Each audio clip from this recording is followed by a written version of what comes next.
is being played out in Greece. After 5 years of a failed austerity program, Greek workers have decided to take a different path. Austerity programs, demanded by the German-dominated European Central Bank, drove the Greek economy over the cliff. Working people have already absorbed huge cuts in pensions and medical services. It matters not to the European Central Bank, the IMF, and the European Commission that Greeks have voted to manage their economy in the interest of the Greek people, not the banks. But according to the International Monetary Fund and their ilk, banks trump democracy, and the Greek workers will pay the banks. Now the Greeks want their sovereignty back. The issue in Greece is democracy and sovereignty, not debt. This is Mitch Lawrence with the Sports Minute for Workers Independent News. Here we are in the midst of the NBA's annual free agency period, and one thing has stuck out more than anything else. The big market teams in New York and LA have been striking out. The Lakers, with 16 titles in their rich history, haven't been able to land any marquee players since the free agency period opened on July 1. The Knicks, playing in the world's most famous arena, Madison Square Garden, haven't added any players who will make a big difference. One of the top players available, LaMarcus Aldridge, even postponed a scheduled meeting with the Knicks. That's how bad it's gotten. If you're looking for the number one reason the Knicks and Lakers have been complete busts, while small market teams in Cleveland and Milwaukee have been able to secure some of the top players, it all comes down to one thing: winning. Or in the Knicks and Lakers case, losing. Last season, the Knicks won only 17 games, their all-time franchise low. The Lakers also set a record for the futility with their 21-61 mark. With both of the NBA's marquee teams currently in a down cycle, they can't offer players the chance to win right away. All they can do is promise that things will get better, and as they've discovered, no player is signing on for that. Meanwhile, Cleveland and Milwaukee are both winning and are able to offer the same money to players as the NBA's collective bargaining agreement allows. But they've been wisely avoiding New York and Los Angeles like the plague, incredible as that once seemed. With a Sports Minute for Workers Independent News, this is Mitch Lawrence. Brought to you by the IBEW, 750,000 men and women powering the way for an American comeback. Information on how to become an International Brotherhood of Electrical Workers Power Professional is online at ibew.org. You've been listening to WIN, Workers Independent News. For more information, visit laborradio.org. It's time for the Rick Smith Show. I want you to get up now. I want all of you to get up out of your chairs. I want you to get up right now and go to the window, open it, and stick your head out and yell, "I'm as mad as hell, and I'm not going to take this anymore!" I don't want to abolish government. I simply want to reduce it to the size where I could drag it into the bathroom and drown in the bathtub. You bet I cut the taxes at the top. How dare you? How dare you? Go ahead, make my day. The Rick Smith Show starts now.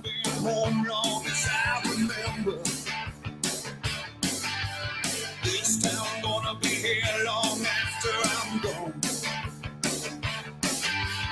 East side, west side, people don't surrender. They've been down, but they're still right on. Oh, and this time is my time. All right, love or hate, it don't matter. I'm gonna stand and fight. This time is my time. She got her ups and downs, but love or hate, it don't matter. 'Cause this is my time. And welcome, brothers, sisters, working class heroes. This is the Rick Smith Show.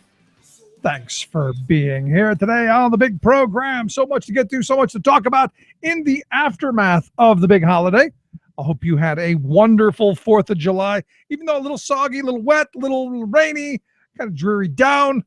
Still big booms in the sky, fireworks all over the place. Thank goodness you're still here. All fingers, all toes, ears, eyes, all of that stuff. Thank goodness that you are the smart ones.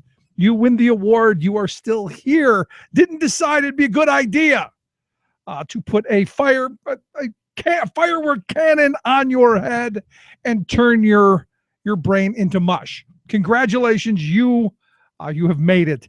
You didn't decide it'd be a great idea to reach over and pick something up that you lit on fire and go, "Hey, it doesn't work." Bang! No more fingers. Thank goodness you didn't do that. Because people did. And this is, while we can, Monday morning quarterback, while we can sit back and look at the errors in the drunken ways, I warned you on Friday.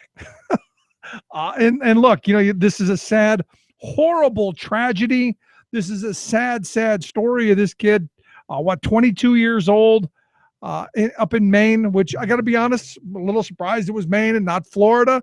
Still, kind of wondering why it is that this kid decided it would be a good idea to take an explosive device and put it right on top of your head. I'm not sure why. Not sure why you would thought it would happen, but did. And unfortunately, the drinking, the festivities, and I'm not quite sure who ever really thought it was a good idea to have the drunk guy with the lighter and play with the fireworks. I'm not sure just how it happens. Maybe it's so hard that the drunk guy to tell him no. But he had this mortar tube right on top of the head. And just think of the, if anyone's ever fired like a shotgun, you get that recoil. Imagine the recoil, imagine the compression, imagine all of that just going right between your ears and then scrambling your brain like bad eggs. Imagine that. That's what happened to this kid. And nobody's surprised he's dead. I'm just surprised. I'm surprised it took this long. I mean, it's just sad. And this football player, this Jason Pierre-Paul, or Pierre-Paul is his name, I guess. We're not going to have to know his name for much longer because I don't know anybody picks a guy up with a couple of fingers missing, possible nerve damage.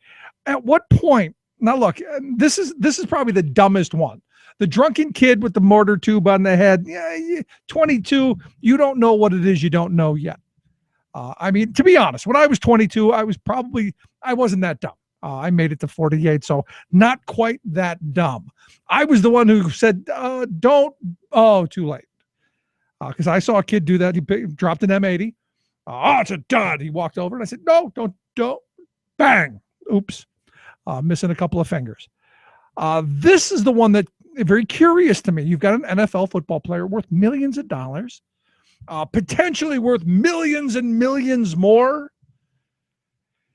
Why is he touching the fireworks? He paid for them. Don't you think there would be someone to go, hey, John, you paid for it. Let us lose a couple of fingers over it. Which brings me back to the question of, should this stuff be legal? In the Constitution, it does, in a portion of the Constitution there, that Second Amendment things, you have the right to bear arms, never mind the whole well-regulated militia and all that stuff. I don't know that it says you have the right to fireworks, explosive weapons of mass destruction, or in this case, brain scrambling mortar tubes. Who thought it was a good idea to make this stuff legal and to let any Tom, Dick, and Harry go, yep, I'm going to buy me a whole U-Haul van full of me some explosive thingies, and I'm going to blow off some stuff. And it's not just, look, we see these extreme incidents. There are tons and thousands of injuries. Should not, and this is where I go back to, looking at it from the eyes of an insurance company. Shouldn't we say, no, we're not, you're going to have to pay for that. This is not what we're insuring you against, the risk of stupidity. There's a part of me that goes, I understand that. You should have to cover your own stupidity. And this is one of those moments where you go, who thought it was a great idea? Oh, yeah, the fireworks lobby. Because, there are only a handful of people who should be dealing with mortar tubes. I mean, seriously, think about this for a second. Who in their right mind goes, oh, here you go. Here, drunken idiot, go. Or here, NFL football star, blow off a couple of fingers, lose your career, and become a homeless guy who's going to end up flipping burgers at McDonald's. I mean, that's the way I see this.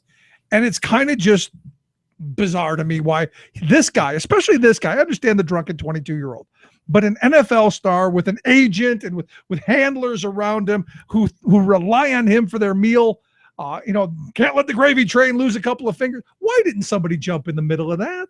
I don't know, but the best part of the story was the neighbor. She was on Twitter tweeting out that her neighbor is Jason Pierre-Paul and that he was setting off fireworks all night, and she was setting off fireworks with him. And then afterwards, after he almost blew off his hand, became Chubbs from Happy Gilmore, she deleted her Twitter account because everyone was asking her, what the hell happened last night? What's going on here? Some idiot picked up and went, oh, look, done, bang, no fingers. And that happens more than you think it does. I've seen numerous cases where there could have been disaster, and then someone in the crowd said, hey, dummy, don't do that. Let it go. Let it go. Like the bad Frozen song. And where was that person in this crowd? I mean, that's all. The weekend went on, you hear these stories and you just go, It's an experience there, Rick. Tell me. Going up to Scranton, Wilkes-Barre area for 4th of July, you got this Polish festivals going on. A couple years ago, I was at my girlfriend's house. Don't start Polish jokes. No, I'm not. Okay. But everyone in her part of the area, like that little holler or whatever you call it, like that part of the hills, you could see them just blasting off thousands of dollars worth of like mortars and fireworks. It was like your own little life with 4th of July show, but in your backyard. All right. And just like everywhere in that part of the state, it's like a national. So then the question then comes to me, as we've moved away from the taxpayers having, big public displays and all of this, is this what we've done? We've moved into the hands of the amateurs who are going to inevitably lose a couple of fingers or, turn their brains into scrambled eggs. Or blow up an apartment making fireworks, which I've heard a couple of stories of that happening up there. And that becomes the question. I mean, is this where we're going to go? Anyway, fortunately, everyone here has all their fingers and toes. If you've got any funny stories of the 4th of July antics, I would love to hear them. I enjoy those. And of course, the good gun fail story. Those are always good. Well, there was the woman one with the gun holster bra who shot herself. That's always well. There's another good thing. At least you didn't get eaten by an alligator this weekend either. With that guy down in Texas. Well, mocking the alligator sign and just jumping in, and boom, within seconds. I don't care, Bobby. No alligators. I'll show him. Okay. Within seconds, he was down the bottom of the list. And that's a good thing because alligators need to eat as well. Anyway, a lot of things to talk about today. I'm going to talk about some of the latest tweet that was deleted by the Donald. I want to stick around for that. Also, the big vote in Greece. They voted against austerity. I think a good thing. In fact, I think we here in Pennsylvania have done the exact same thing, voting against austerity by electing Tom Wolf as governor. Also going to talk about the president's recent directive on overtime. So lots of things to get to, lots to talk about. Your thoughts, your questions, your comments. You can email me, rick@thericksmithshow.com, or give us a call, 1-888-520-7425, 1-888-520-RICK. Going to take a quick break. Right back after this. Stick around. You're listening to The Rick Smith Show, where working people come to talk.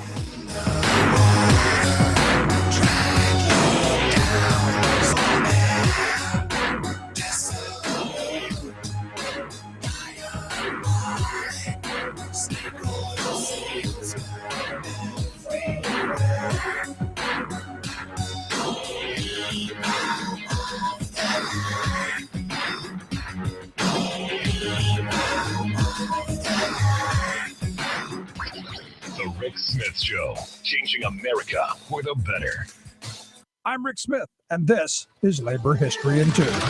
On this day in labor history, the year was 1892. At 3 a.m., an alarm sounded in the town of Homestead, Pennsylvania. The steelworkers who lived in the town were on strike. Andrew Carnegie was the owner of the mill, located just outside of Pittsburgh. The Carnegie Steel Company was making massive profits, a record $4.5 million just before the 1892 confrontation. Even so, Andrew Carnegie was determined to lower the cost of production by breaking the union. As the union's 3-year contract was coming to an end in 1892, the company demanded drastic wage cuts. During the contract negotiations, management didn't make proposals to negotiate, instead issued ultimatums to the union. The local newspaper pointed out that it was not so much a question of disagreement as to wages, but a design upon labor organization. The manager of the mill, Henry Clay Frick, tried to bring in the Pinkerton National Detective Agency, which was known for infiltrating unions and breaking strikes. The workers were determined not to let the Pinkertons into the mill. For 14 hours, the workers battled with the Pinkertons and attempted to sink their barge. At the end of the battle, 9 workers and 3 Pinkertons lay dead. 4 days later, 8,500 National Guard forces were sent at Frick's request to take control of the town and steel mill. After winning his victories, Frick announced, "Under no circumstances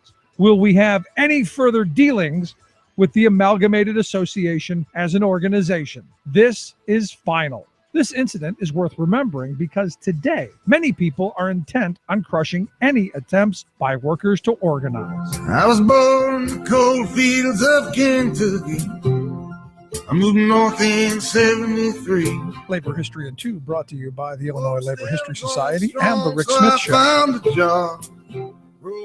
This is the Media Matters Minute. I'm John Kerr. The Supreme Court ruled against the EPA's mercury and air toxic standards, stating that the EPA should have considered the costs of the regulation earlier in the process. During an interview with a former Shell Oil president on Fox Business's Varney & Company, Charles Payne called the ruling, finally, a huge victory. From an economic point of view, I think this is amazing news for us. The Wall Street Journal editorial board praised the Supreme Court for shooting down one of the EPA's regulatory abuses and called the decision a welcome rebuke to EPA arrogance. And Steve Malloy, who runs the climate science denial blog Junk Science, said that the ruling may very well be too little too late for the coal industry, but that the rest of us should be heartened. But these conservative media figures ignored that the Supreme Court has actually just ruled against life-saving pollution safeguards. Toxic air pollution from power plants has been linked to serious health problems, including cancer, heart attacks, and premature death. And the mercury in particular is a potent neurotoxin that is especially dangerous for young children and pregnant women. For more on this and other stories, please visit MediaMatters.org. Chances are, when you took a shower this morning, an AFSCME member made sure that water was clean. When you drove to work, an AFSCME member maintained the road. When you rode an elevator, an AFSCME member inspected it. I'm David Philman, Executive Director of AFSCME Council 13, the American Federation of State, County, and Municipal Employees. AFSCME members enforce regulations, keep prisoners behind bars, take care of patients, protect the environment, and more. The work isn't glamorous, the salaries aren't high, but AFSCME members serve the public in every aspect of our daily lives. Chances are, you'll never see that AFSCME member working in a sewage plant, diving underwater to repair a bridge, or answering a 911 call. But aren't you glad they do? For more information, visit AFSCME13.org. We are AFSCME.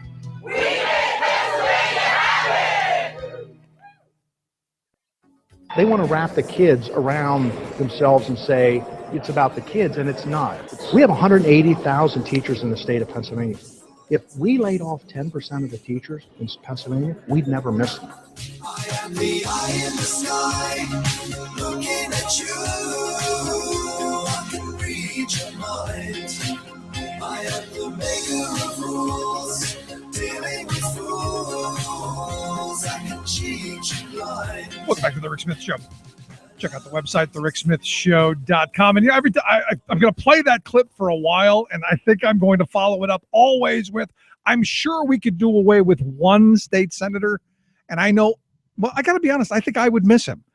He is a walking punchline. And saying dumb things like that, I hope the voters in his district, I hope the people that he represents are paying attention to that, which is why we're going to play it often, I think, because I think it's important to realize this is somebody not on the side of public education, certainly not on the side of we the people, especially when he's up in his chopper some 1,500 feet above the ground. Anyway, welcome back to the program. So austerity no more. If you go back to the last election, I think we decided as a Commonwealth that we weren't going to continue these budgets of cut, gut, and punish, and then hand off a boatload of money to corporate special interests. And this is exactly what I think our governor has taken a position on. No more gimmicky budgets, no more kicking the can down the road, which is why I think it was a smart thing to do to veto the budget. My problem is everybody left. Where are our representatives? I guess home on vacation, which is why I've asked Rick Bloomingdale, the president of the Pennsylvania AFL-CIO, come talk a little bit about this budget. What can we expect? What are the next moves? Maybe how long this is going to go. Rick, thanks for taking time for us. Rick, it's always a pleasure to be on the show. So we see the governor vetoes this pension or this budget and the liquor privatization scheme. Why not the pension yet? I'm curious. Well, Rick, I'm hoping it's nothing more that they are reviewing it, and because it's so chock full of BS, let's say, that it should be vetoed. It's clearly the state's employee retirement system issued a letter at the end of, as they were debating it, which the legislature still passed it, that said that the way they had constructed it under the IRS code, it was clearly illegal, that they couldn't have a 401k and cash balance within the same piece of the pension law, very complicated, but basically an illegal move by the legislature. And we need Governor Wolf to veto that. And the fact that he didn't veto it right away when it was blatantly illegal has given me some concern. I'm going to send him a letter. I've called his staff. We need him to veto this bill, and I know they're trying to get people back to the table to negotiate. One of the Republicans, the conservative Republicans, biggest things was a pension bill, but we keep trying to solve pension problems on the backs of the workers, and there's one real good answer for solving the pension problem in Pennsylvania, and actually any pension problem. Yep. And that is pay your damn bills. Had the getting simpler than that. legislature and the governor paid their bills, not this governor, but Tom Ridge, Ed Rendell, Tom Corbett, had they paid the required actuarial determined minimum that they needed to pay to make sure the pension fund stayed healthy. And by the way, that number fluctuates. And for a couple of years under Ridge, it was 0. But as it started to move up again, then they had gotten used to having that extra money laying around, and they wanted to start spending it. But, when my credit card company says, oh, you can take a holiday this month, but you can't next month, I got to pay that bill next month. I don't get a choice to say, oh, hey, I like that extra $100 I had because I didn't have to pay my minimum because you gave me a holiday for whatever reason. I'm going to use that $100 for something else. And that's what they did in the early 2000s when we had the first recession, the 9/11 recession. And they started to use, and Governor Rendell and the legislature were all equally guilty. This isn't a Democrat-Republican problem. It's a responsibility problem. Right. And they decided they liked having that money. So instead of giving the actuary required minimum, which was inching up to 5 and 6%, they still did a couple of zeros. And then they, when it got up to 8%, they did 2 or 3%. And now we got a problem, and now we're sitting on something of a problem. And what's interesting to me is if you saw the Senate Republican spreadsheet that, I don't know if it was leaked or someone stole it or who knows, they gave it to the janitor. It also, in what the Republican senators wanted to do, is still not pay the bill, which is curious to me. Right. For these folks who claim to be fiscal conservatives, all they've done is what they do is they shift taxpayer money into corporate pockets. So you have these corporations that apparently can't be the corporations of old that made money the old-fashioned way, which was, just making a good product and selling it. Now they need taxpayer dollars to become profitable. So we got to, instead of paying their fair share to pay for roads, bridges, like the rest of us do, right? We pay our income tax every pay. These businesses apparently need these tax cuts in order to make themselves wealthier. So, it's been a big game, and we really need Governor Wolf to veto this pension bill because, once again, all it does is kick the can down the road. Right. And it also goes after the people who are least able to afford the loss, which are the workers who paid in every penny that they were supposed to pay into it, while the state did not and the employer did not. So it's another situation where the worker gets screwed again. But let me ask you this. I mean, is it possible that the governor allows this to go into law without his signature, just so that it ends up in the court? Because I think a lot of people might agree with you. It's pretty clear that this is going to be something the Republicans can't do. Is that a possibility? Well, I'm sure it's a possibility, but I hope it's not a strategy, because it would be the problem with something like that, unless the courts issued an immediate injunction. New employees under the state in the state would then be relegated to this horrible plan that doesn't provide for any decent retirement at all. And what we've seen happen with, now that we've had 401ks for 30 years, we've seen what's happened with 401ks. Workers aren't retiring; they're staying longer, which means our kids have no place to get jobs because employees won't retire. We've seen more and more of the entry-level jobs in the Sheetzes and the Turkey Hills and the fast food places. You go into them now and you see senior workers. You don't see the young kids anymore. So the jobs that used to open up for the young kids to, get a little bit of training and, whether it was cooking a burger or say running a cash register or pumping gas, well, not pumping gas here, Jersey. We've seen, those jobs going to senior workers because their 401ks became 101ks. and they've had to go back to work. So the failure of the 401k as a sole retirement source is just that. It's a failure. And instead of learning lessons from that, we seem to, the state wants to well, everybody else, they didn't listen to their mother who said, well, if your friends jumped off a cliff, would you jump off that cliff as well? And they've said a resounding yes. We've seen the failure of 401ks, yet they're determined to jump off that cliff. Yeah, you look at this, and all of these problems, I believe, were manufactured. These were things that were created by bad policy. And it comes back to us, I think, the voters who continually vote for these type of politicians who tell us that we can have our cake and eat it too, and that we don't have to pay for things. And yet, time and time again, the crisis that these folks who tell us that, we can have all these things, the crisis that they create and the mess they leave behind is disastrous. And it's the people who end up having to clean up behind that concern me. In that, it's, and I certainly hope this, dealing with the legislature, I hope it hasn't made me too cynical, but I've seen times where, government wants to make something fail, and I think businesses too, that they make it so unappealing that people stop using it, and then they say, look, people have stopped using it. We used to have in this state a great general health hospital system, which under Obamacare and with all the fights going on with the Blues and UPMC, would have been a great alternative. It was a state-run general health system, started out as miners' hospitals in rural areas to take care of injured miners and sick and their families.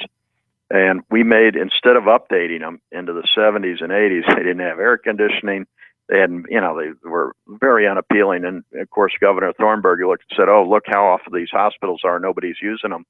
And they sold them off one by one. And then the healthcare companies that bought them turned them into these state-of-the-art places, which people frequent now. And, so your point about manufactured crises is entirely true, because the pension, what they did, the pension payments now are somewhere in the $500 or $600 million range.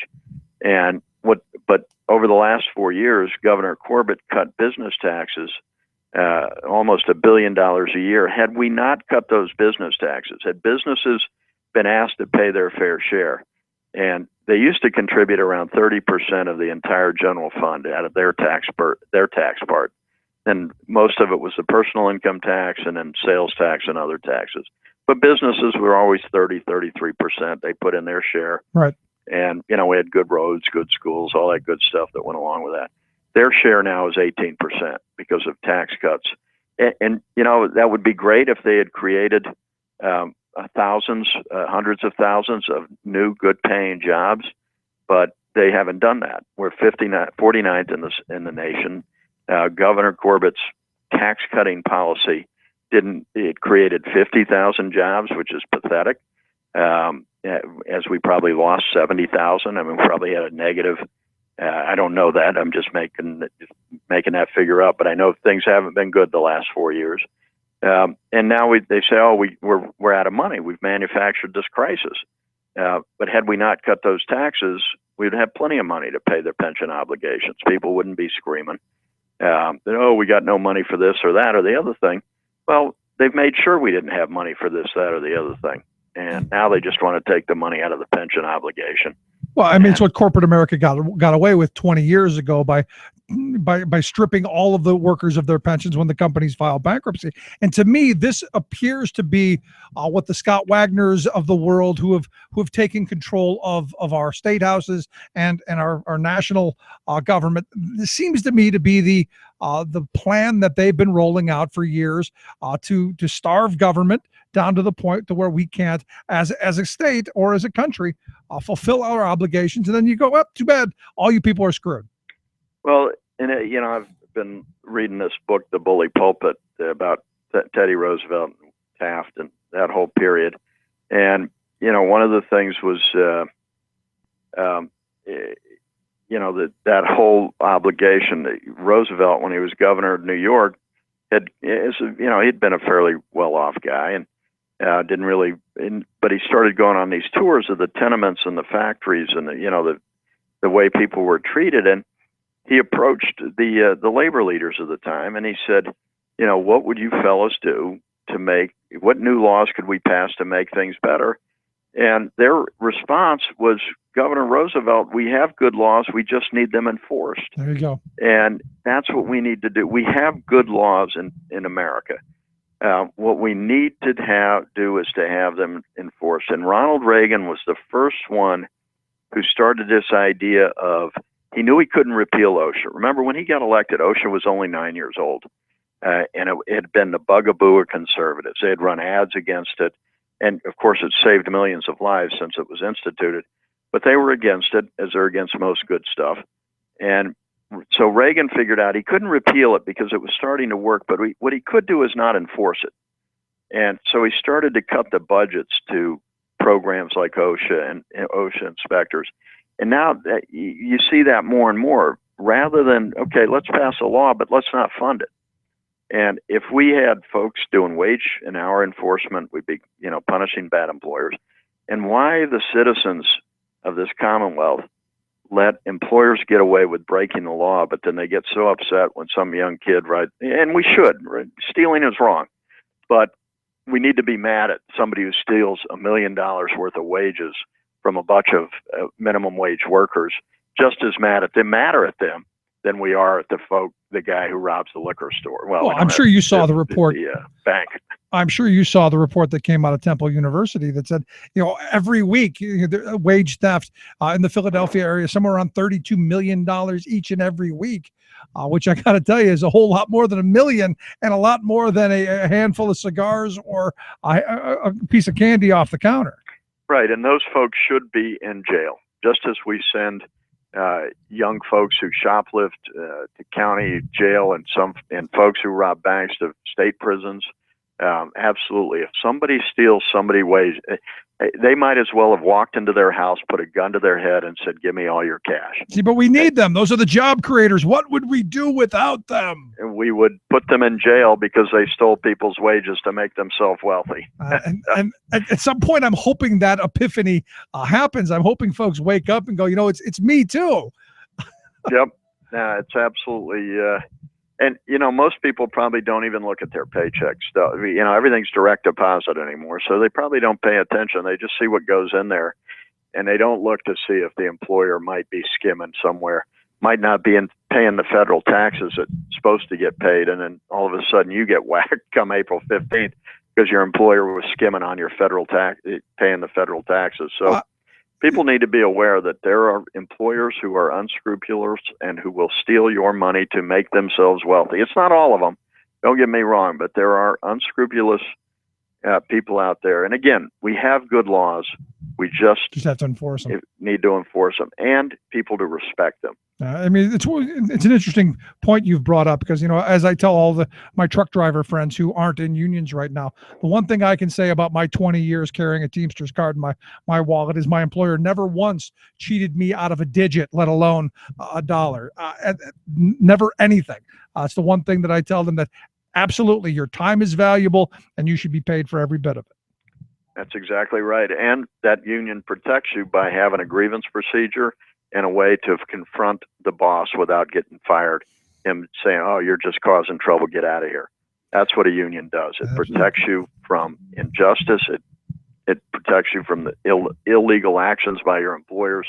That's why people need to organize. There you go. Last line of questioning. I want to bring this back to the budget because there's a lot of talk about it could be August, could be September. There's a bunch of people telling me they're going to come back on the 13th. Everything will be all fine, well, and good. Where do you see things going? You're someone who works on this stuff intimately. Where do you see this going? Well, I think there's a real understanding now that, look, Governor Wolf had a mandate, and the people. They've got a lot of calls, these legislators. They passed a phony baloney budget full of gimmicks, just like Corbett did for 4 years, and people have said we don't want a fifth Corbett budget. I think they realize they've got to get back to work. The governor vetoed liquor, that phony, booze bill. They've understood, so that's off the table. They're never going to pass anything except modernization. And so I think they're finally willing to. They went through their dance and, hey, we passed a budget on time, which look, I'd rather have a good budget and be a couple of weeks late than another Corbett budget that was on time. People of Pennsylvania cannot afford that. So what should we be doing? We should be calling our legislators, tell them we need a severance tax, tell them we need education funding, telling Governor Wolf veto that pension bill, and we need to get to work to make our education system the best in the nation so that we can create great jobs and so we can put our kids to work. That's Great union jobs, right? Yep. All right, Rick Bloomingdale, I appreciate you taking time for us. Thanks so much. All right, Rick, always a pleasure. All right, let's take a quick break. You can check out their website, PAAFLCIO.org. We've got a link at thericksmithshow.com. Just click on Rick Bloomingdale's name, take you right there. Quick break, right back. Stick around.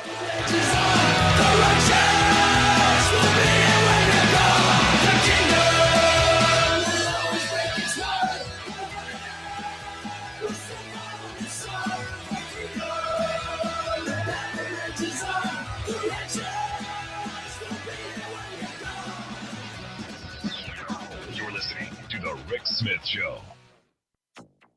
Usually a high number of wildfires are burning hundreds of thousands of acres in Alaska. Alaska and the Pacific Northwest are on fire. You don't need to be at the beach to believe there's something wrong with the water. Warming oceans linked to more shark attacks. China and Brazil formally commit to cut their greenhouse gas emissions. Plus, fracking companies can now be sued for causing earthquakes. Sweet. All of those stories and more straight ahead. From BradBlog.com, I'm Brad Friedman. And I'm Desi Doyen. Stand by for 6 minutes of independent green news, politics, analysis, and snarky comment. Supreme Court justices went the other way today in a big ruling against the Environmental Protection Agency's war on coal. That's Brett Baer of Fox News. He's the serious, nonpartisan news guy at Fox News, talking about the EPA's war on coal. Sure, I'll buy it. This is your Green News Report. The majority ruled that the administration's attempt to regulate the industry into oblivion is not worth the cost.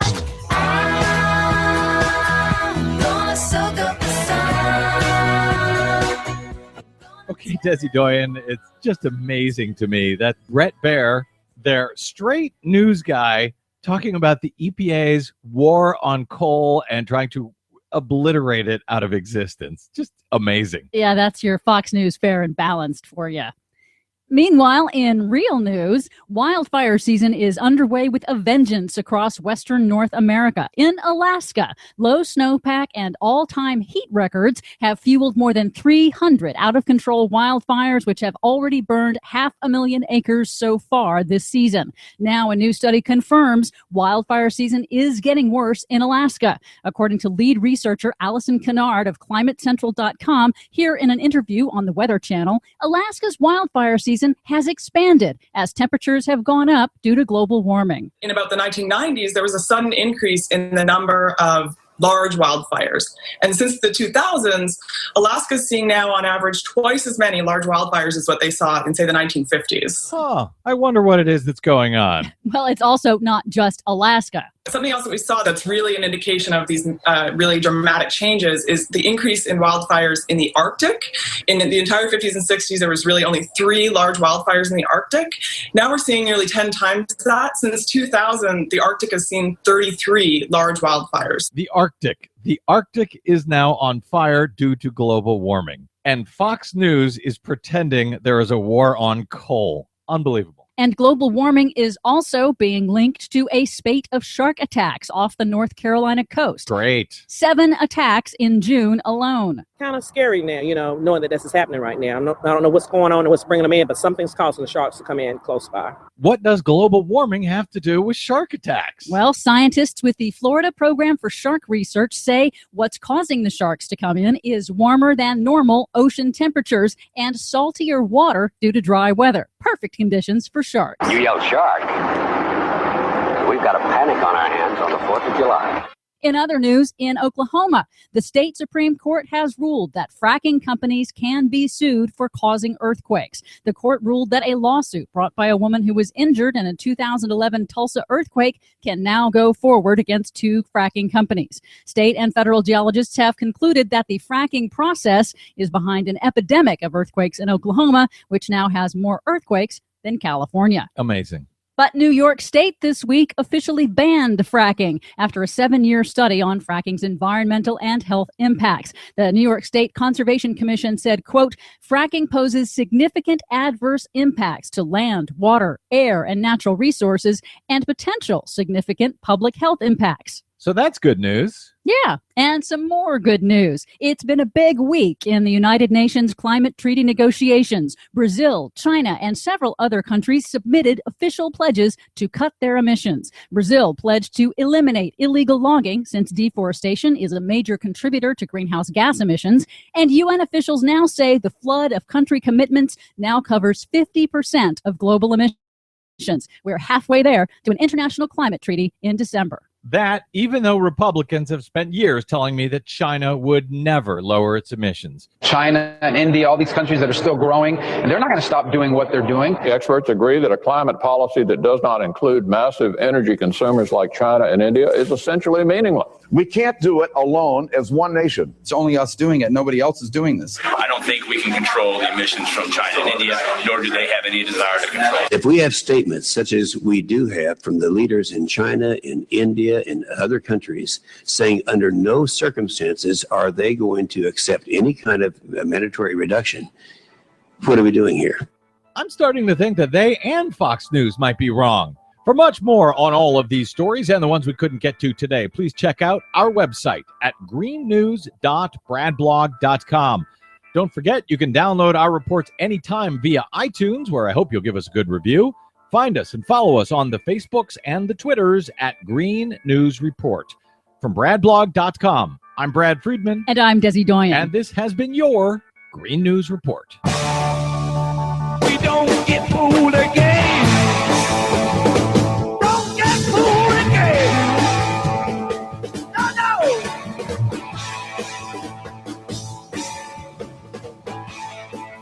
No. Time for change.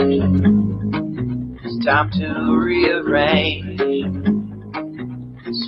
Keeping the chambers of commerce within their gated communities. The Rick Smith Show. You can't tell me we're gonna make it somehow. I heard a wise man say the revolution starts now. I think it's time for change. Welcome back to the Rick Smith Show. Check out the website, thericksmithshow.com. So conservatives going a little crazy over the veto of the budget and the liquor privatization scheme, whining, complaining, doing what they do on the Twitters and all of that as well. Put out a letter, I guess, calling, the governor has come up with a plan. I'm like, did. If I remember right, the governor came out with a plan. That was the whole state of the state address, where he came out and said, this is my thing. This is what I want. This is what I'm going to do. And in fact, we've been talking about those things. I may not like all of them, but I think as a whole, it is a package that I think would move the Commonwealth in a right direction. Simply taking the budget that you had last time and going, this is our budget, that's not work.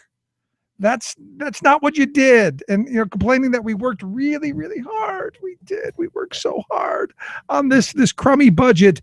We actually had to look at it so hard. Oh, the pain, the struggle. You mean we're going to pay our bills this time? No, of course not. That's not the plan. And this is what bothers me. When you look at these Republican legislators, they're so hung up on the talking points, which is, we're broke. Don't you know that? We don't have any money.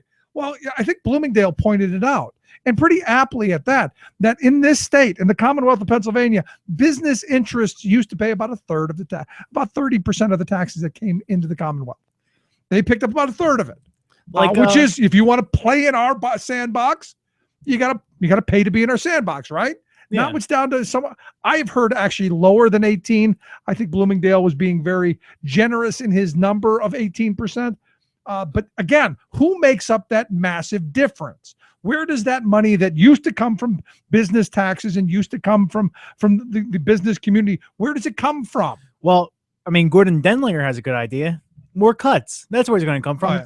Cut. Let's have a 5th year of cutting programs and services and stuff like that. Yeah, we've seen this movie. And it's exactly the thing that the folks in Greece have said, you know what? We've been cutting and cutting and cutting since 2008. Enough. And at some point, I think the voters of Pennsylvania said the same thing. We don't want our kids to sit in classes of 100. We don't want limited opportunities for our kids. We don't want crumbling roads. There's a lot of things we don't want. But let me let you in a little secret, just a tiny one. Might be difficult to understand, maybe hard for some, especially the folks in the Republican leadership. If you want something, you should pay for it. I mean, I know that's monumental. I know that is just a concept that we can't possibly begin to fathom. Is it like a family budget?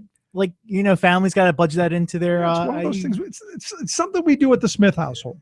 Now, I don't know if everyone does it. I just know that at my kitchen table, the bills come in and I pay them. So you're telling me you don't go into the supermarket and just leave with a shopping cart full of food and just not pay for it? Just bypass that whole entire transaction standpoint? I wish that were possible. It's not. The kids still have to eat. The kids have to have a roof over their head. They have to have clothing on their back. You have to pay for that stuff.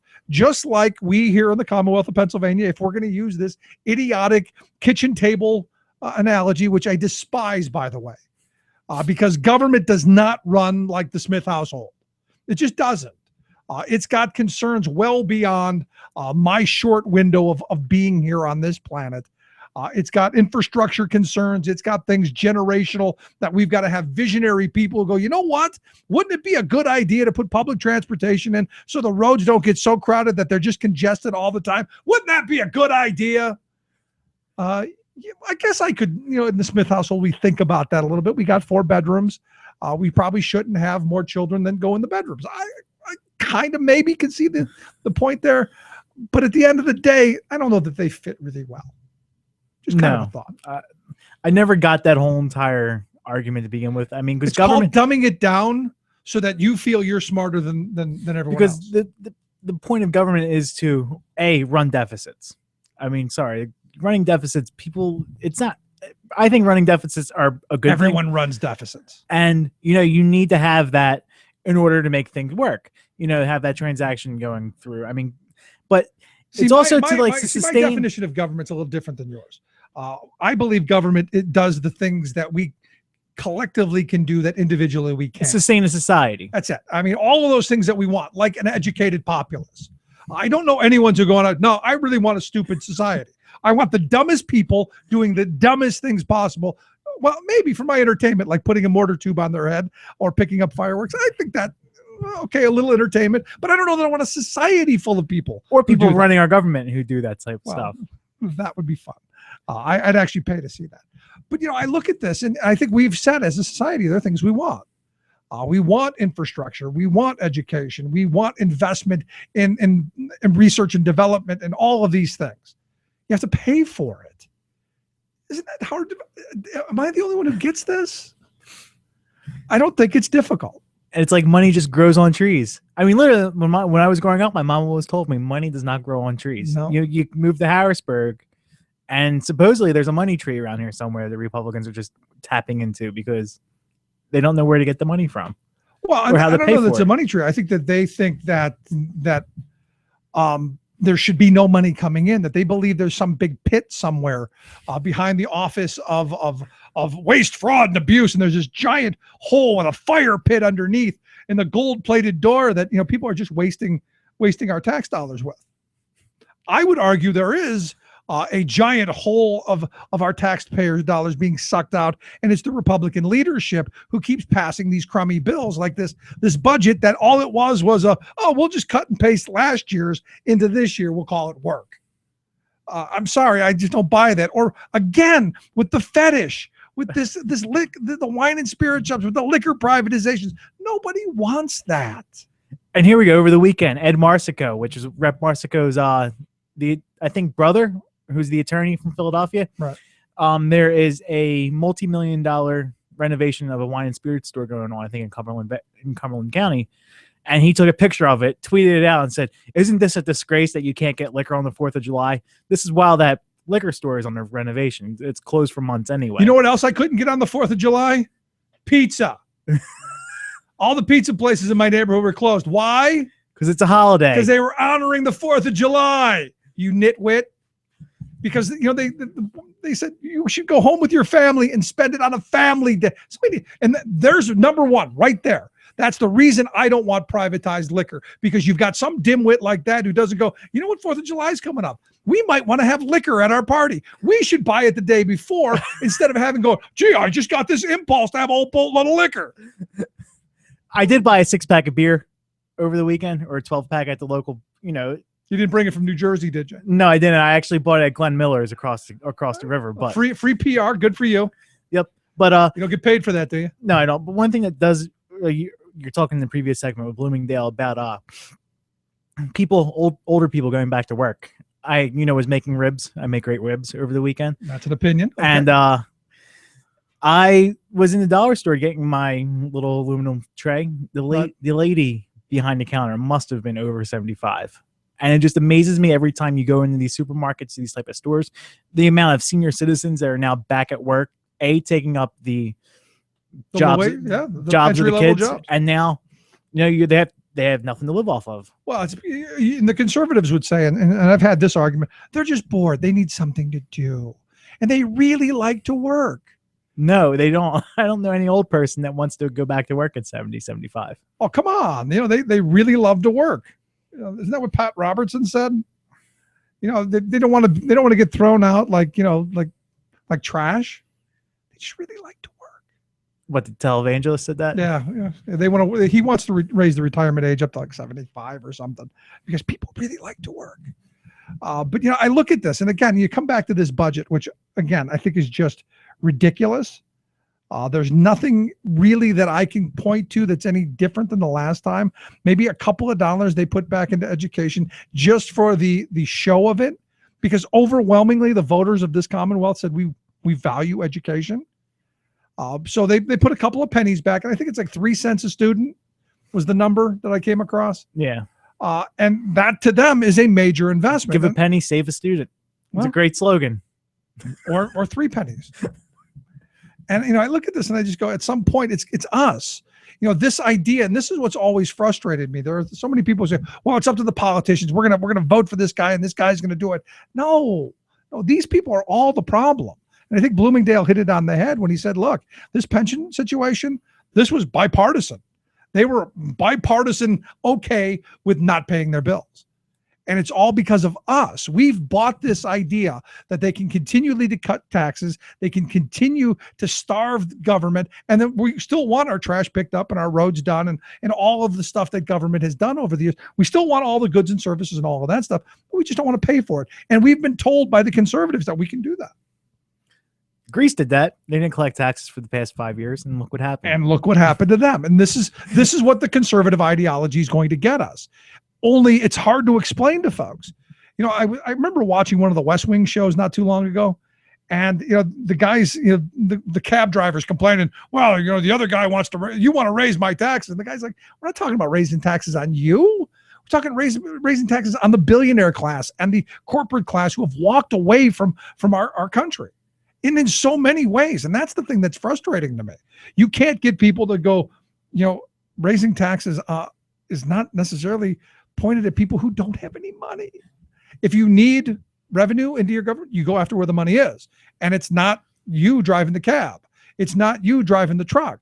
It's that guy who's gambling on Wall Street, making $4 billion a year, paying a lower income tax than the guy who is driving the truck. It's kind of like our education system, relying on poor people living in cities to pay for their education through property taxes. And, in Philadelphia, there's tax delinquency. And I actually don't have a problem with them not going after poor people, because you're not going to get blood from a stone. You're just not going to squeeze it out. And, you got to start paying tax. Got to start the rich and, close the loopholes like the Delaware loophole and start taxing the Marcellus Shale, which is an idea that's been out there for 5 years now? Nothing new here. Yeah. It comes down to, but it's so simple.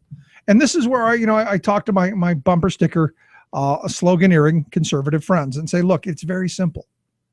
You need to raise revenue to pay your bills, because when you sit down, and I've done this numerous times, I've played this game with a number of my conservative friends. Okay, what do we cut? And they go, welfare. I go, okay, let's talk about welfare then.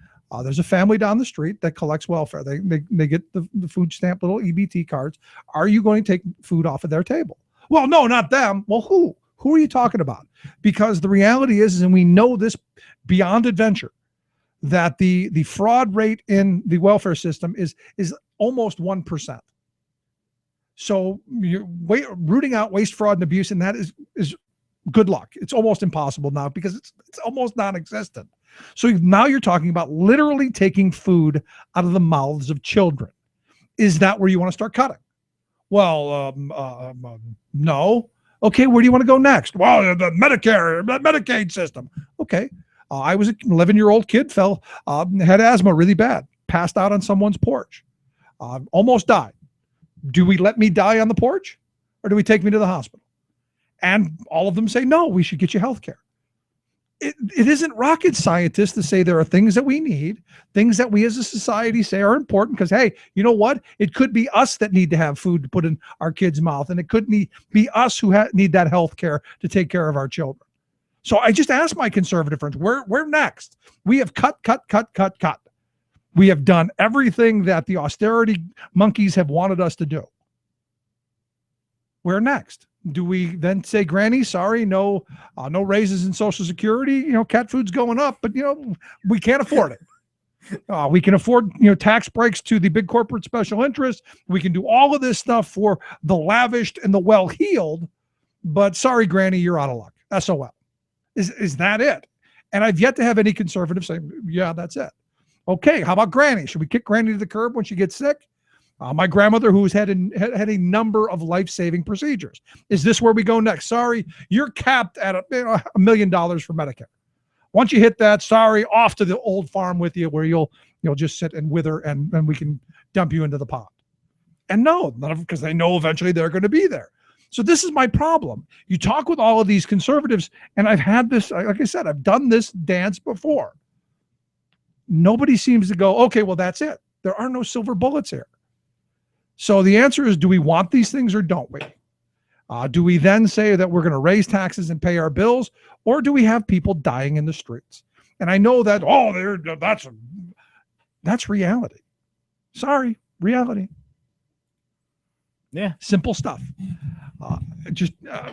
But still very, very much so mind-blowing.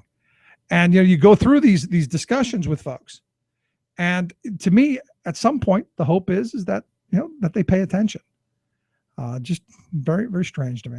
Anyway, if you missed any portion of the program, thericksmithshow.com. That's where you go to get the podcast, the Rick Smith Show app on the smartphone. Take the program on the go wherever you go. And as always, you can email me, Rick at thericksmithshow.com. I'm going to take a quick break right here. Back with the second hour. We're going to talk a little bit about Greece, a little bit about overtime, lots of things to get to. Back after this. Stick around. You're listening to The Rick Smith Show. Me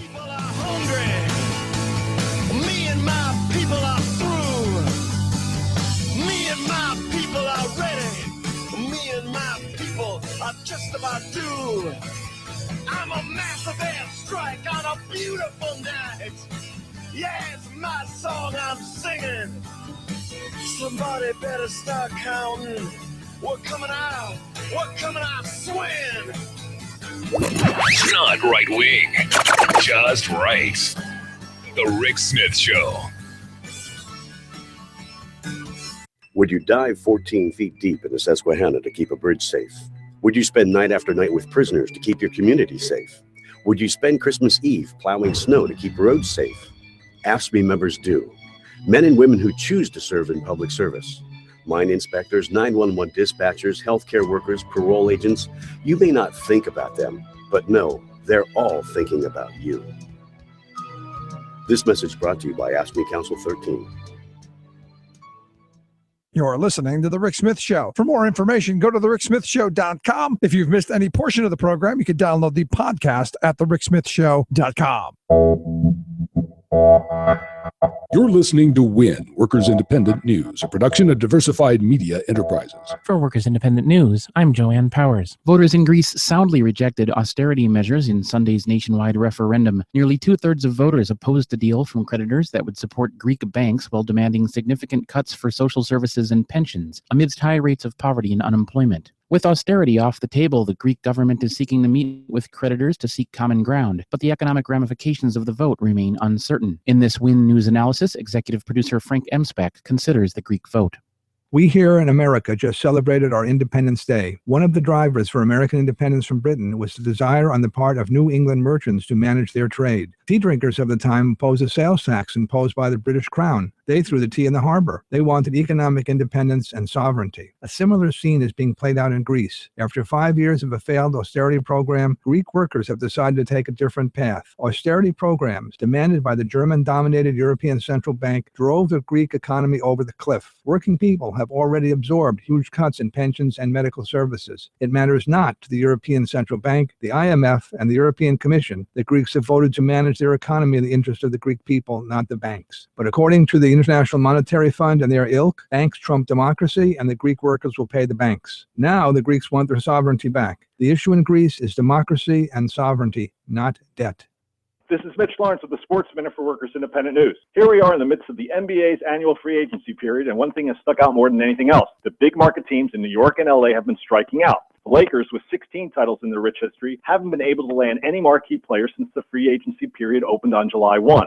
The Knicks, playing in the world's most famous arena, Madison Square Garden, haven't added any players who will make a big difference. One of the top players available, LaMarcus Aldridge, even postponed a scheduled meeting with the Knicks. That's how bad it's gotten. If you're looking for the number one reason the Knicks and Lakers have been complete busts, while small market teams in Cleveland and Milwaukee have been able to secure some of the top players, it all comes down to one thing: winning. Or in the Knicks and Lakers case, losing. Last season, the Knicks won only 17 games, their all-time franchise low. The Lakers also set a record for the futility with their 21-61 mark. With both of the NBA's marquee teams currently in a down cycle, they can't offer players the chance to win right away. All they can do is promise that things will get better, and as they've discovered, no player is signing on for that. Meanwhile, Cleveland and Milwaukee are both winning and are able to offer the same money to players as the NBA's collective bargaining agreement allows. Players have been wisely avoiding New York and Los Angeles like the plague, incredible as that once seemed. With a Sports Minute for Workers Independent News, this is Mitch Lawrence. Brought to you by the IBEW, 750,000 men and women powering the way for an American comeback. Information on how to become an International Brotherhood of Electrical Workers Power Professional is online at ibew.org. You've been listening to WIN, Workers Independent News. For more information, visit laborradio.org.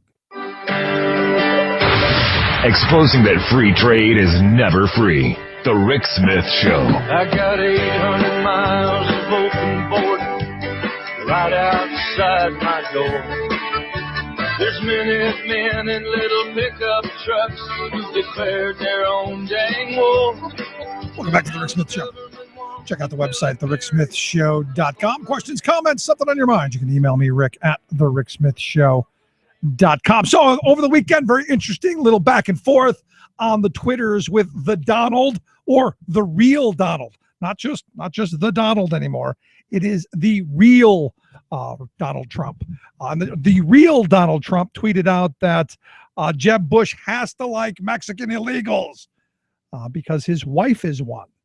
And you go, oh, what? You didn't actually just say that. And of course, he hoped nobody noticed, deleted the tweet. But you know, anything you put out into the internet world, someone took a screenshot of it, and they absolutely did. So now, kind of a story, but are we surprised? Are we surprised that the Donald has taken this reactionary position? And the question that I have is this the litmus test that all Republican candidates are going to have to now live up to?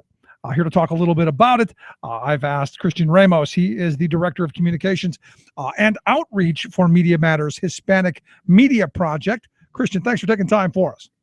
Yeah, glad to be here. And I just want to unpack this a little bit because I do think that the media has done not such a great job of really highlighting just how ridiculous this story has been. I know there's been a lot of coverage, but I think it's worth noting that when the Donald made these original comments about rapists coming from Mexico into the United States, he referenced a article in Fusion, which was actually about women being raped coming into the United States. And, you know, he actually admitted this on a CNN show, which then sort of ran a banner underneath which said, you know, quoting Donald Trump, basically saying, somebody's doing the raping. Yeah. And what's astonishing about this is then you have the conservative media apparatus running to defend and substantiate with thoroughly debunked information this statement from Donald Trump. And we gotta highlight Rich Lowry over in Politico. I gotta highlight this thing because it is ridiculous. A lot of the sites, the statistics which he cites here, but also the fact that it's a full-throated defense of this idea, which really speaks to the fact that on some level within the core ideological mind thinking, hive mind thinking of the conservative right-wing movement, Wow, this you're is something generous. that they really believe in. Yeah, I mean, you're Right? generous Go to ahead. say that there's some thinking and there's some thought going on over there.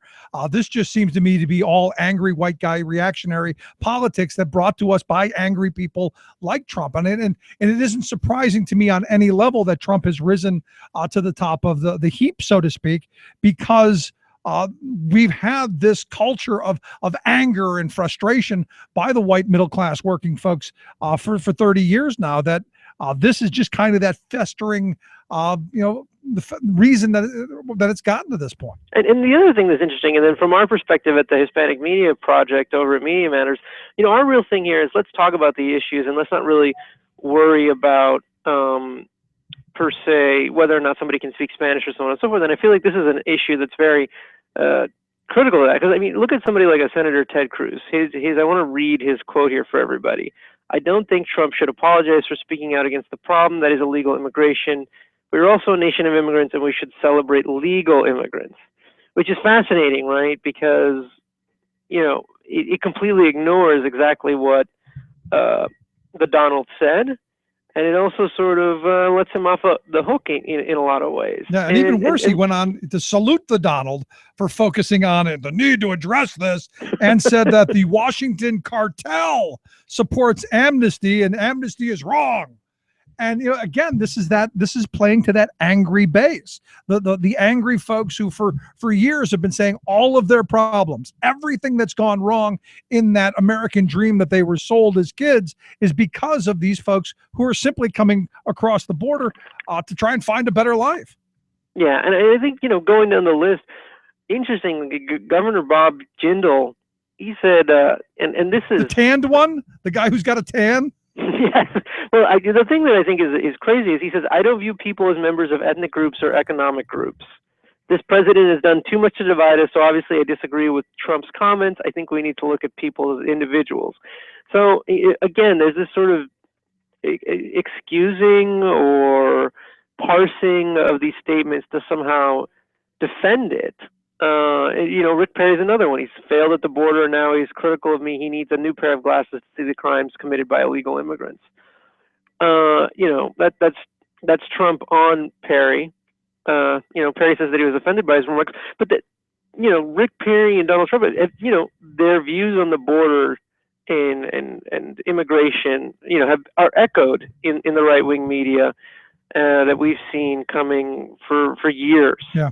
So, I mean, right here in Pennsylvania, the former senator here from Pennsylvania, Rick Santorum, was on one of the Sunday shows yesterday talking about, his quote was, the vast majority of people coming legally from Mexico and other places are people who want to do the right thing. People coming here illegally obviously are coming with a bad intent. He says, let's just be honest. They're coming here with a clear intent of breaking the law. And I got to be honest, some of the folks who I know have come here in an undocumented fashion. They're folks who are looking for food. I come back to our trade policies with Mexico. We destroyed their agriculture business, and it ended up people going, where do we eat now? And that, to me, is something that has to be addressed as well. Yeah, I think that's correct. And I think the other thing that, tangentially needs to be, addressed in this conversation is we do have to fix our legal immigration system, and we do have to find a way to bring people in with protection. If there's one thing that is positive about this, is the fact that Donald Trump highlighted the fact inadvertently that a lot of women are raped when they come into the United States looking for a better life. And, one of the ways to fix that and solve that is to pass an immigration system which allows people to come in legally, which allows people to be protected, which allows people to, our country to harness all of the good work that people do when they get to this country to the fullest extent that we can. And I don't know if the Donald believes that. I don't know, necessarily the conservatives believe that or can say that publicly, but it is something that's, incredibly important conversation to be had. So let me ask you this. I mean, you deal with this stuff intimately. How much do you think the comments from the Donald and these comments from these politicians are things that they actually believe, and how much of it is just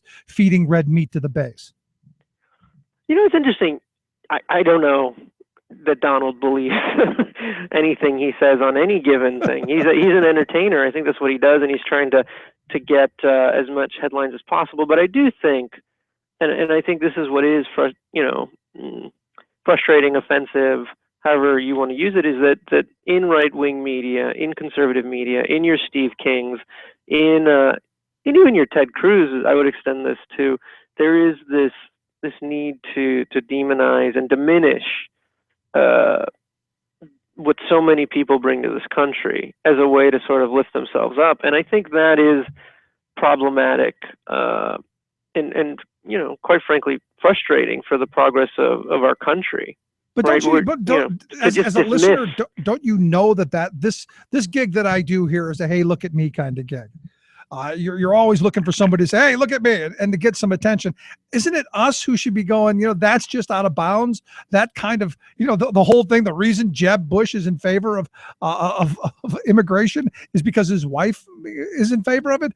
It's just kind of a bizarre statement that I think would repulse most people. Well, and I think the other side of it is it sort of ignores a lot of data out there that just sort of shows first-generation Americans, by and large, are the most likely to start small business. Right. They are most likely to, roll up their sleeves and work hard to ensure that, they've got the immigrants' work ethic. Absolutely. But here's the thing, and I think you hit on what I think is one of the problems with this whole discussion. You said it, the data. The folks that these people are talking to, they don't care about data. They care about emotion. They care about the bumper sticker politicking that has been shoved down their throat, and they've been trained like Pavlovian dogs to take. So the question is how do you then bring some of that, that emotion, some of that narrative to the other side?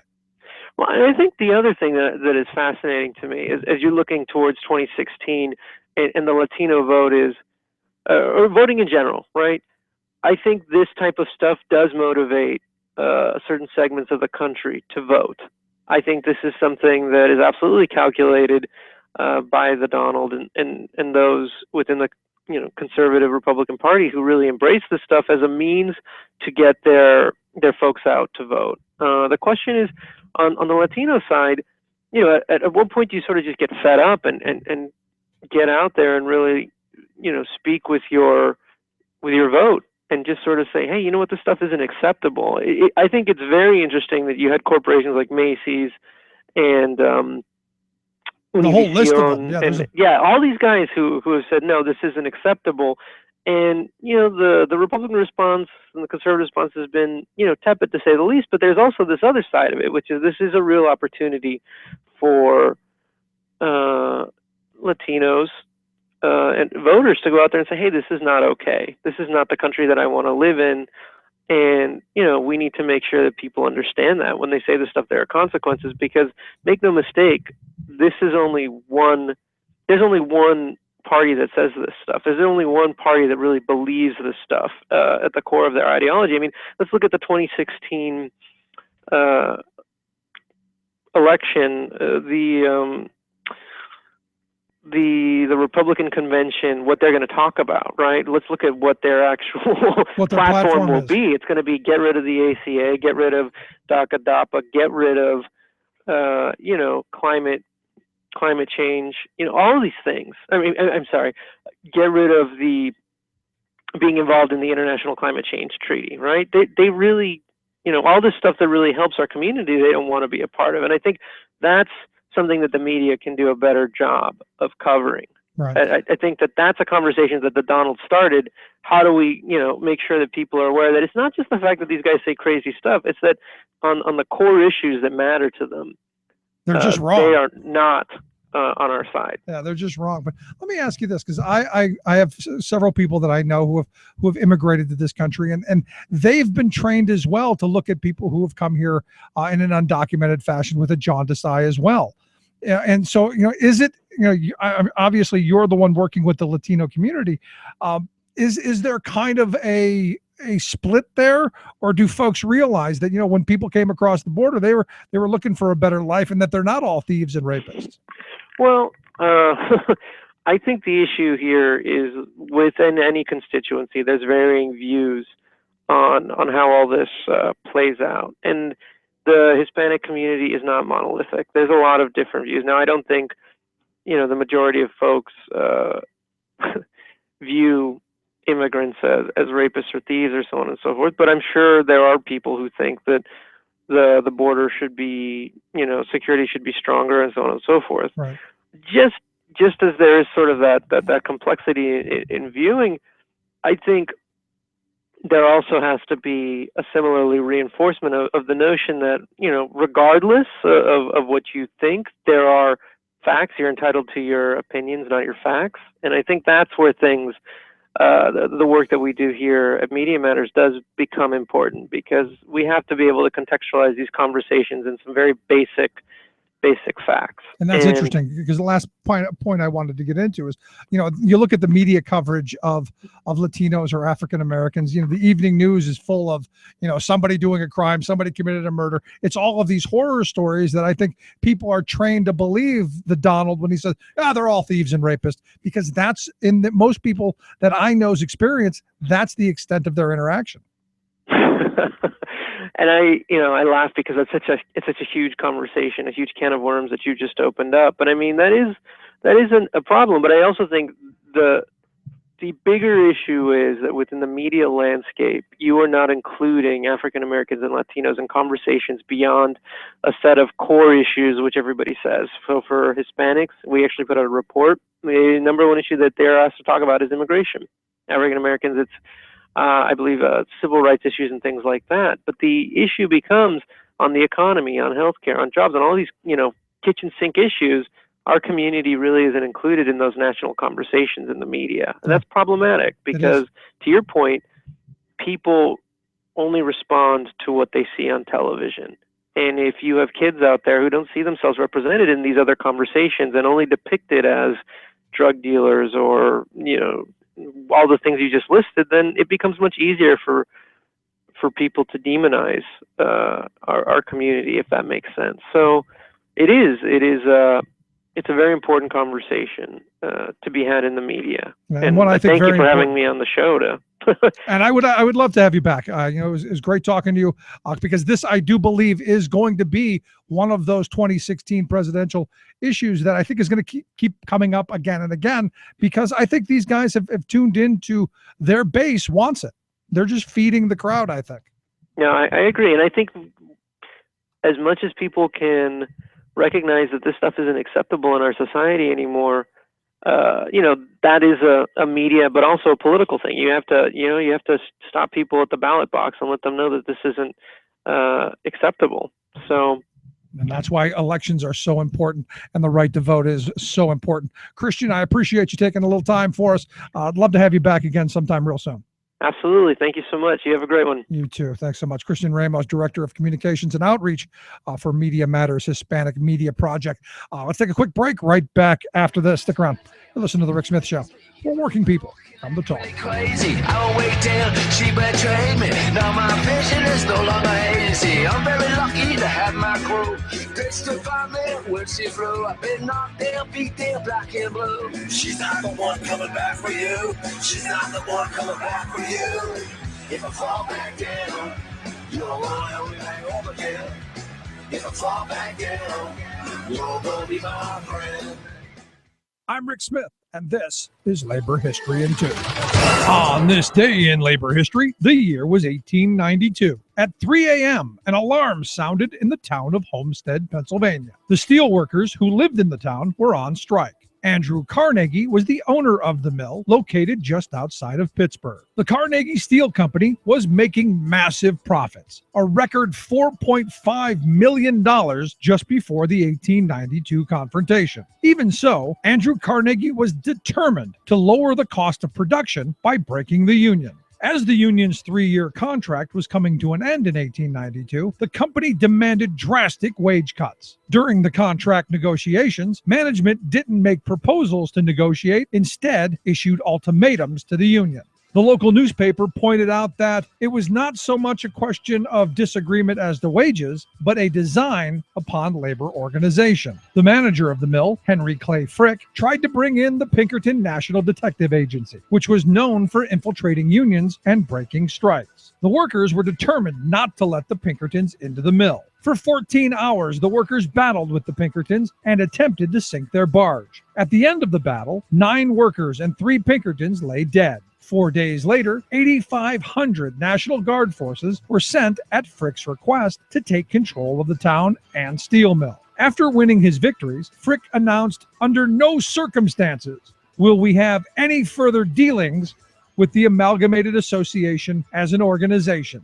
This is final." This incident is worth remembering because today, many people are intent on crushing any attempts by workers to organize. I was born in the cold fields of Kentucky.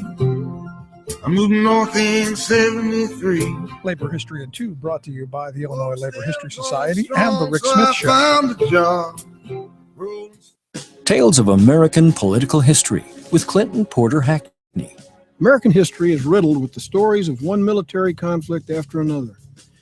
And we will now review the story of the beginning of one of those conflicts and a particular death that was hidden from the public eye for decades. There's supposed to be a beginning and an end to all wars. The end of most armed conflicts is usually easy to define. Wars most often finish with a treaty, a conference with documents signed, one general surrendering to another, or a dynamic leader's death on the battlefield. But trying to pinpoint the beginning of a war is most often anywhere from difficult to impossible. The U.S. conflict in Vietnam is one of those that you can probably take your pick as to when it all started. Yes, the roots of war can be long, tangled, and clandestine. Join us next time for the beginnings of America's involvement in the Vietnam War. This is Clinton Porter Hackney at cphackney.com. Chances are, when you took a shower this morning, an AFSCME member made sure that water was clean. When you drove to work, an AFSCME member maintained the road. When you rode an elevator, an AFSCME member inspected it. I'm David Philman, Executive Director of AFSCME Council 13, the American Federation of State, County, and Municipal Employees. AFSCME members enforce regulations, keep prisoners behind bars, take care of patients, protect the environment, and more. The work isn't glamorous. The salaries aren't high, but AFSCME members serve the public in every aspect of our daily lives. Chances are, you'll never see that AFSCME member working in a sewage plant, diving underwater to repair a bridge, or answering a 911 call. But aren't you glad they do? For more information, visit AFSCME13.org. We are AFSCME.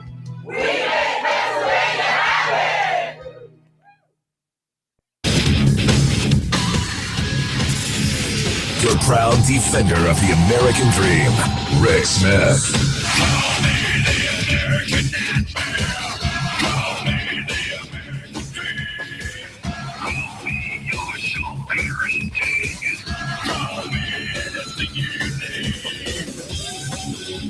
Welcome back to the Rick Smith Show.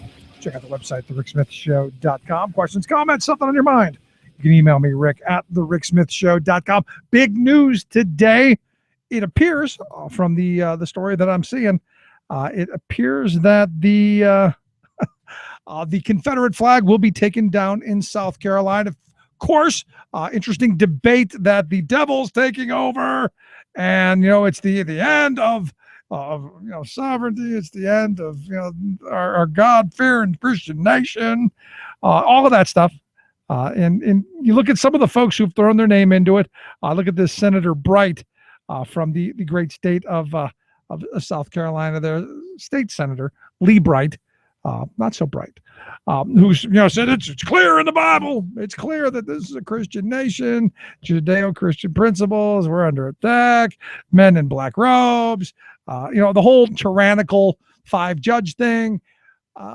Very interesting that this is kind of one of those guys who's been out there saying, "Oh, wonderful the judges were when the decisions go their way."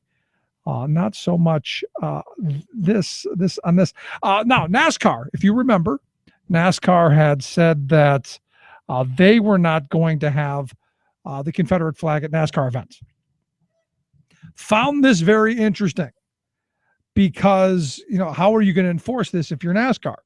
And of course, the first big NASCAR event since the statement by their head guy was Daytona this past weekend, I believe, where the reporters went out and looking gleefully for the big blue X all over the place, and tons of stories about people, pry it from my cold dead hands. And I as I was reading these stories, and there's a bunch of them, I'm not going to go into the whole thing, but NASCAR can decide that they don't want the big blue X. And you've got these people, and to me, it's going to be interesting to see how much they want to enforce this, because this goes back to the whole, do you have the pursuit of happiness or the pursuit of private property? Because at the end of this, NASCAR can do whatever they want. And why is that? Because they're not government. They can say, sorry, we don't want this big blue X on private property. Now, is this going to hurt them with some of the nitwits? Sure, probably will. Some of the people who like to watch traffic, which I got to be honest, don't understand. But free country, do what you want. You want to watch people drive around a big elbow, make a big oval and make left-hand turns? God bless you. And if you want to have the big blue X in front of your house on your property, God bless you. But it's going to be interesting to me to see what NASCAR does, because this past weekend, like I said, these reporters that went out there and saying, cold dead hands, Sean. They'll pry it from my cold dead hands. Maybe we can burn it with some fireworks or set it on fire. Oh. Or replace it with a white flag, the real Confederate flag. What's interesting to me is these folks have taken on to this. It ain't no racist symbol. Yeah, it is. It's just because the Klan wanted it. Yeah, the Klan wanted it because it was a racist symbol. The Civil War wasn't about slavery. No. It was about states' rights. It was about chicken or biscuits. Get out of here. And it's just, one of those things that's just kind of frustrating to me on a whole bunch of levels. But I thought it was interesting, and a little bit of breaking news, and something that I think is good. Did you see the 4th of July parade in Minnesota? I did not. A volunteer firefighter decided it was a great idea to put a Confederate flag next to a American flag during the town's 4th of July parade. Okay. And he's now suspended. Okay, well, good. From the fire I thought you were going to say they set him on fire. I guess not. Anyway, I'll take a quick break. Right back. Stick around. Back off, I'll take you on. Headstrong to take on anyone. I know that you are wrong. Headstrong, we're headstrong. Back off, I'll take you on. Headstrong to take on anyone. I know that you are wrong. If this is not where you belong,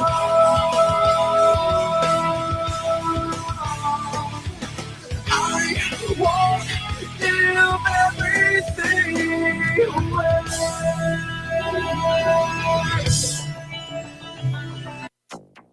Usually a high number of wildfires are burning hundreds of thousands of acres in Alaska.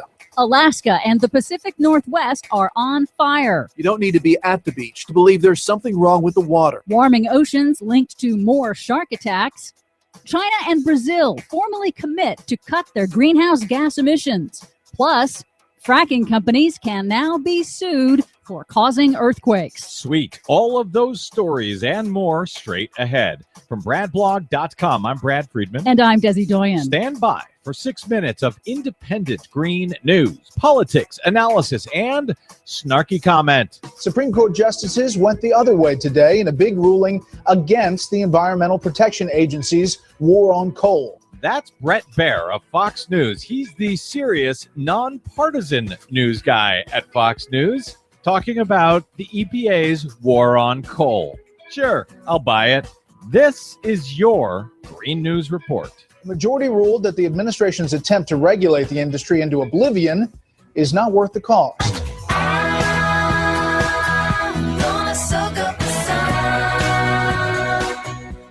Okay, Desi Doyen, it's just amazing to me that Brett Baer, their straight news guy, talking about the EPA's war on coal and trying to obliterate it out of existence. Just amazing. Yeah, that's your Fox News fair and balanced for you.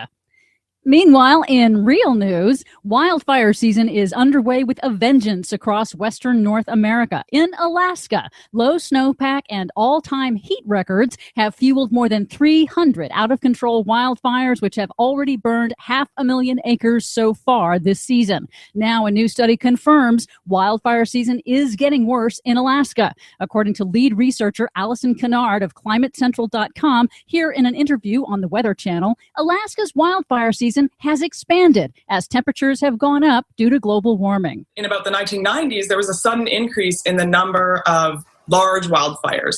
And since the 2000s, Alaska's seeing now on average twice as many large wildfires as what they saw in, say, the 1950s. Huh. I wonder what it is that's going on. Well, it's also not just Alaska. Something else that we saw that's really an indication of these really dramatic changes is the increase in wildfires in the Arctic.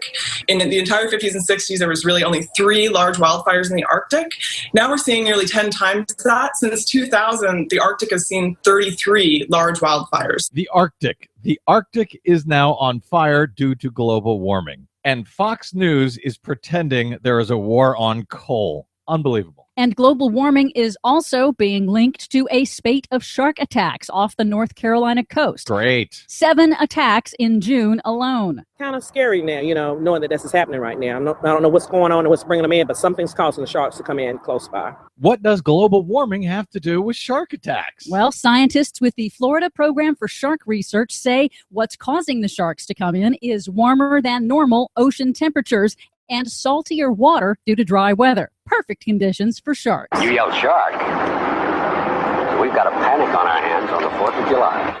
In other news, in Oklahoma, the state Supreme Court has ruled that fracking companies can be sued for causing earthquakes. The court ruled that a lawsuit brought by a woman who was injured in a 2011 Tulsa earthquake can now go forward against 2 fracking companies. State and federal geologists have concluded that the fracking process is behind an epidemic of earthquakes in Oklahoma, which now has more earthquakes than California. Amazing. But New York State this week officially banned fracking after a 7-year study on fracking's environmental and health impacts. The New York State Conservation Commission said, quote, fracking poses significant adverse impacts to land, water, air, and natural resources and potential significant public health impacts. So that's good news. Yeah, and some more good news. It's been a big week in the United Nations climate treaty negotiations. Brazil, China, and several other countries submitted official pledges to cut their emissions. Brazil pledged to eliminate illegal logging since deforestation is a major contributor to greenhouse gas emissions. And UN officials now say the flood of country commitments now covers 50% of global emissions. We're halfway there to an international climate treaty in December. That, even though Republicans have spent years telling me that China would never lower its emissions. China and India, all these countries that are still growing, and they're not going to stop doing what they're doing. The experts agree that a climate policy that does not include massive energy consumers like China and India is essentially meaningless. We can't do it alone as one nation. It's only us doing it. Nobody else is doing this. I don't think we can control the emissions from China and India, nor do they have any desire to control. If we have statements such as we do have from the leaders in China, in India, and other countries saying under no circumstances are they going to accept any kind of mandatory reduction, what are we doing here? I'm starting to think that they and Fox News might be wrong. For much more on all of these stories and the ones we couldn't get to today, please check out our website at greennews.bradblog.com. Don't forget, you can download our reports anytime via iTunes, where I hope you'll give us a good review. Find us and follow us on the Facebooks and the Twitters at Green News Report. From bradblog.com, I'm Brad Friedman. And I'm Desi Doyen. And this has been your Green News Report. We don't get fooled again. Don't get fooled again. No, no.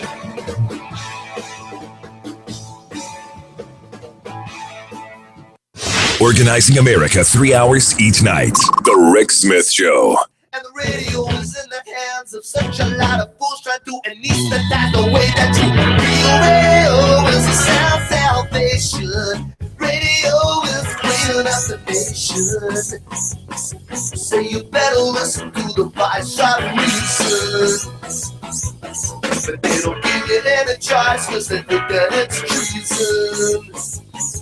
So you had better do as you were told. And better listen to the radio. Welcome back to the Rick Smith Show.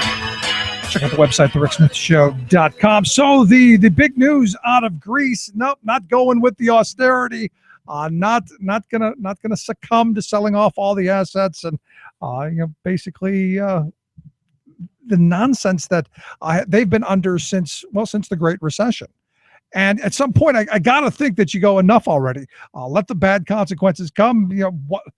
Enough of selling off our souls.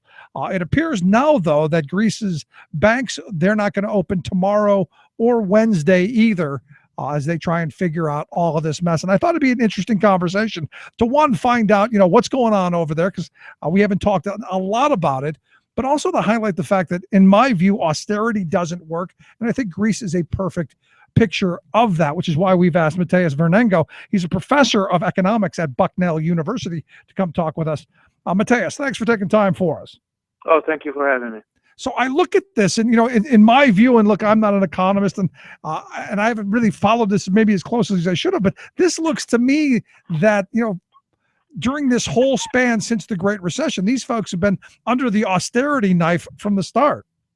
Yes, it's one of the most draconian austerity programs in history. If you look at what they've been forced to do. Not long ago, after the re-election of Cameron in England, David Brooks at the New York Times said that that proved that austerity works because people voted him there. The fact is that England, the UK has not done, in comparison to Greece, has done a little bit of austerity, no doubt, but to have an idea, in Greece, the decrease in government spending has been of the order of 30% of GDP, and the collapse of GDP is, thereabouts. So it's more than 25% of GDP. So this is worse than what happened in the US during the Great Depression. So it's clear that the collapse of government spending has been associated to a complete collapse of the economy, and with an increase of unemployment, the formal unemployment of 26%. If you talk about youth unemployment and other measures of unemployment, we're talking, catastrophic sort of measures. Yeah, and I don't see how selling off all of the state assets and handing everything over to private and for-profit interest is going to turn that around.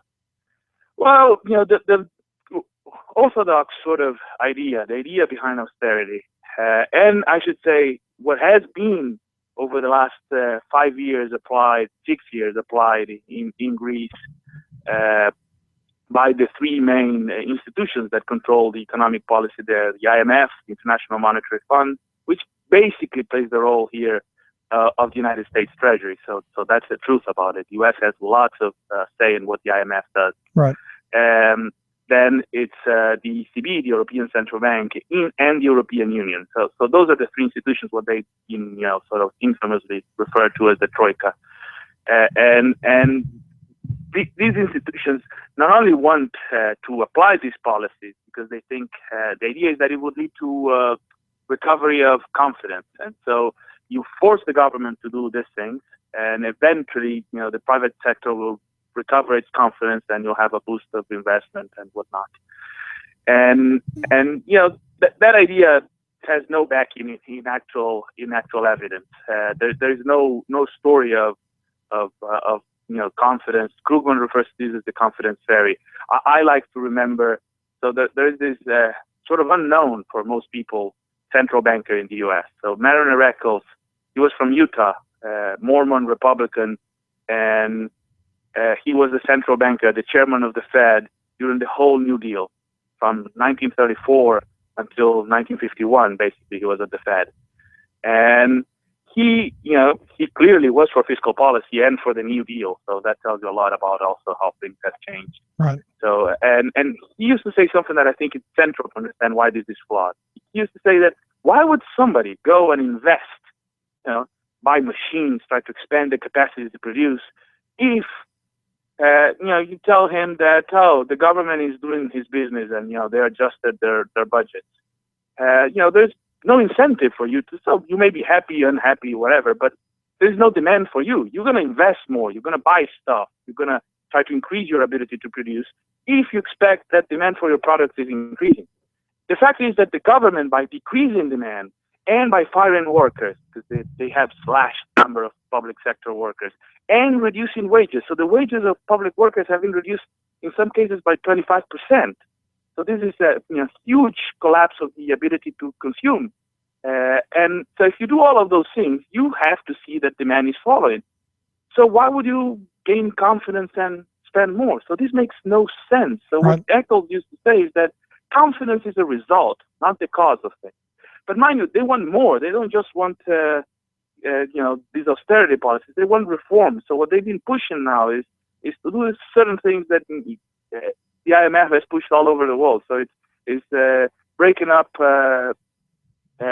labor markets, making it more difficult for labor unions to bargain, privatizing pensions, that sort of stuff. That they're going to try to pursue that kind of policy, making it even harder for workers to hold the line. And that's, I think, an important part for folks to remember, because, you come back here to Pennsylvania and just bring it to home. We had a governor that was just voted out of office because he pursued those same kind of austerity plans on a much smaller basis, obviously, but still the whole cut, gut, and punish thing, it doesn't work. And, this idea that we can build an economy based on no confidence and nobody having money in their pocket just seems kind of dumb to me. I'm not an economics professor, but it just seems dumb that we'll be on the supply side of the chain and not the demand side. Well, the point is, students always ask, so why would you do this if it's so obviously against, seems everybody's interest? Is that there are some people that, actually benefit from this. Certainly. And that's the story. So this is class warfare. Absolutely. When people say that, if you say something about income distribution, that's class warfare. Well, this is class warfare. Austerity is class warfare. Generating 26% of unemployment is class warfare. It's making sure that workers are in their place. And it's not just in Greece. There's some people in Greece that benefit from this. If you're employed, if you're part of the Greek elite and you have your money outside Greece, obviously in banks in Germany, Switzerland, or the US, you're not particularly concerned. But for the Germans too, Germany is not doing particularly well. They're not growing that much. They're almost stagnant. But it's also important to understand that Germany pursues these policies, and Germany and France and the big powers in Europe, because this puts their own labor force in place. They know that they have to be happy if they have a job. They shouldn't demand more benefits, higher wages, a bigger share of the pie. That's what's behind this failed policy. Yeah. So they're failed, but they're not failed for everybody, and that's the story. So Well, some no, people benefit from it's it. exactly what we talk about here. I mean, be it our trade policies, be it this, it all comes down to the handful benefiting at the expense of the masses. And I look at Greece as like kind of the conservative paradise, if you will, because you had a wealth class and a business class that didn't pay taxes. Granted, they had a high tax rate, but nobody paid it, and you created this situation of crisis. And then you had the big crisis on top of it, and no wonder we're here where we are.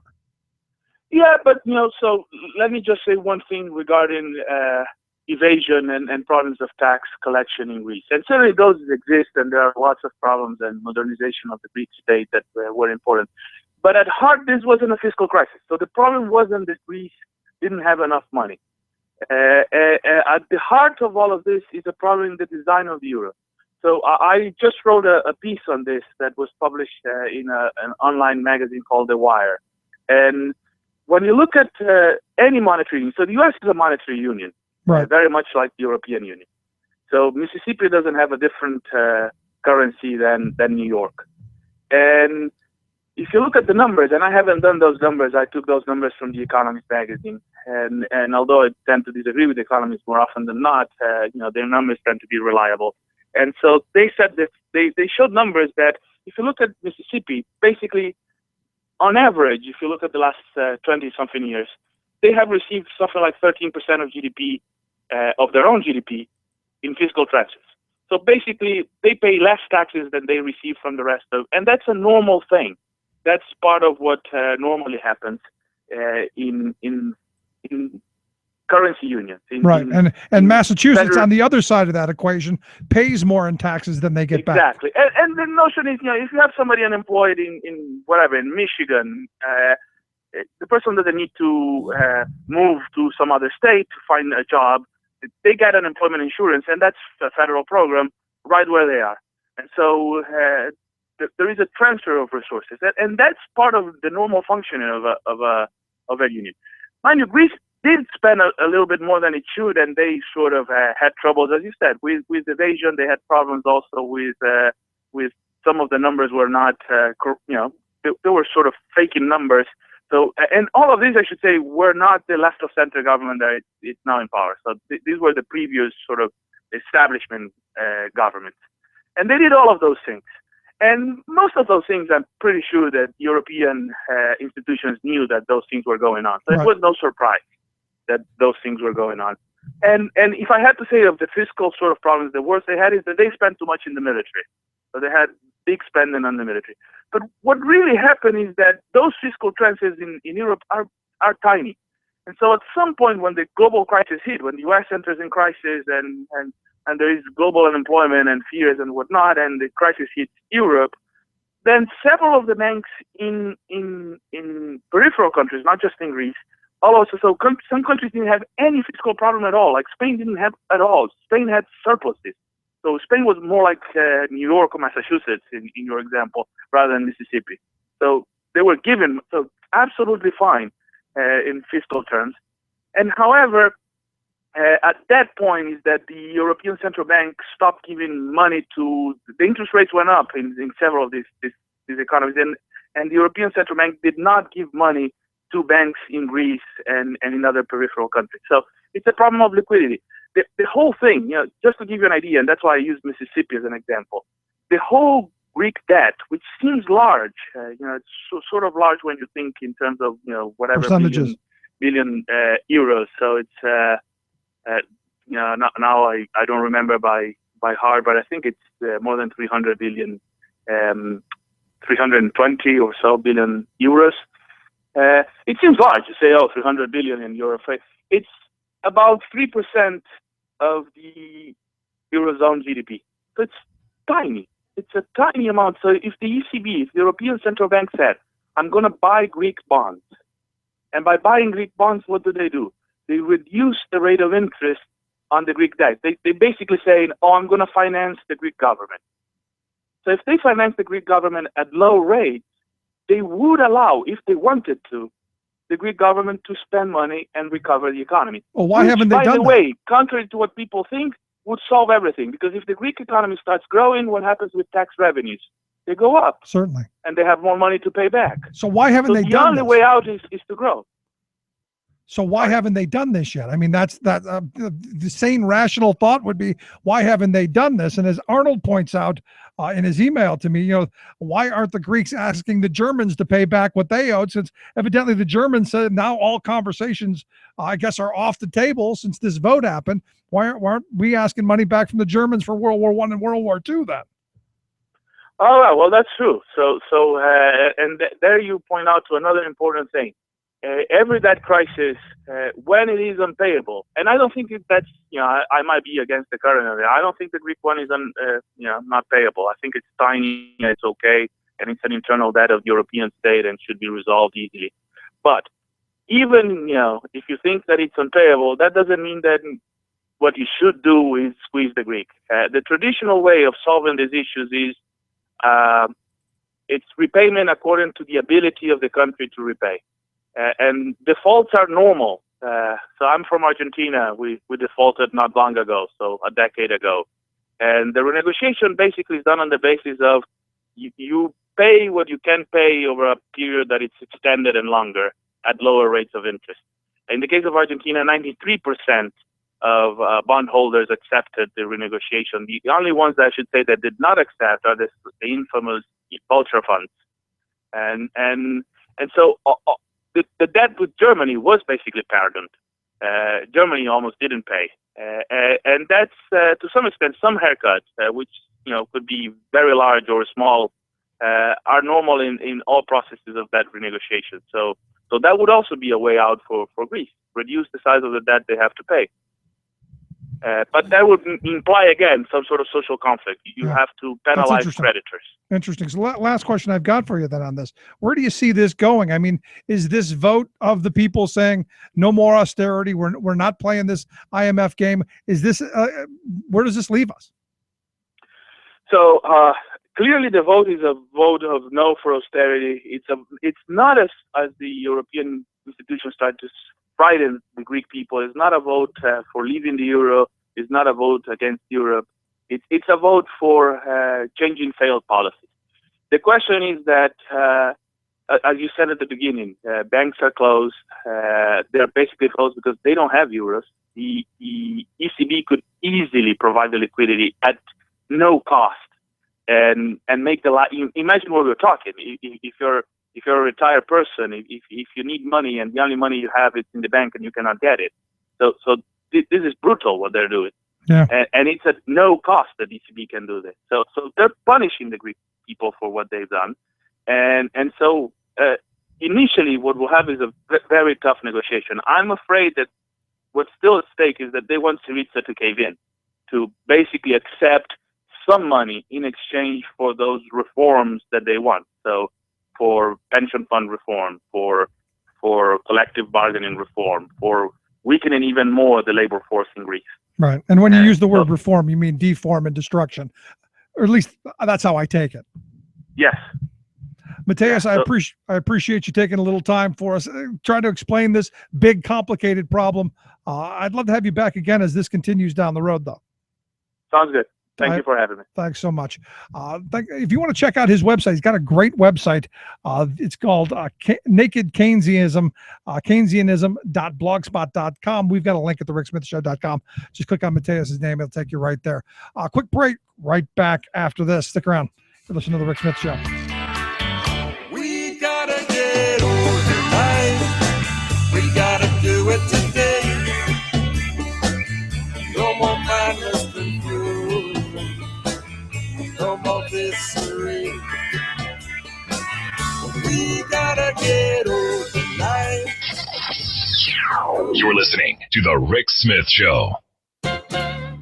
Until 2010, CBS Television's daytime lineup included a long-running soap opera titled As the World Turns. But times change, and now a real-life human drama of profound importance has debuted in America titled As the Generations Turn.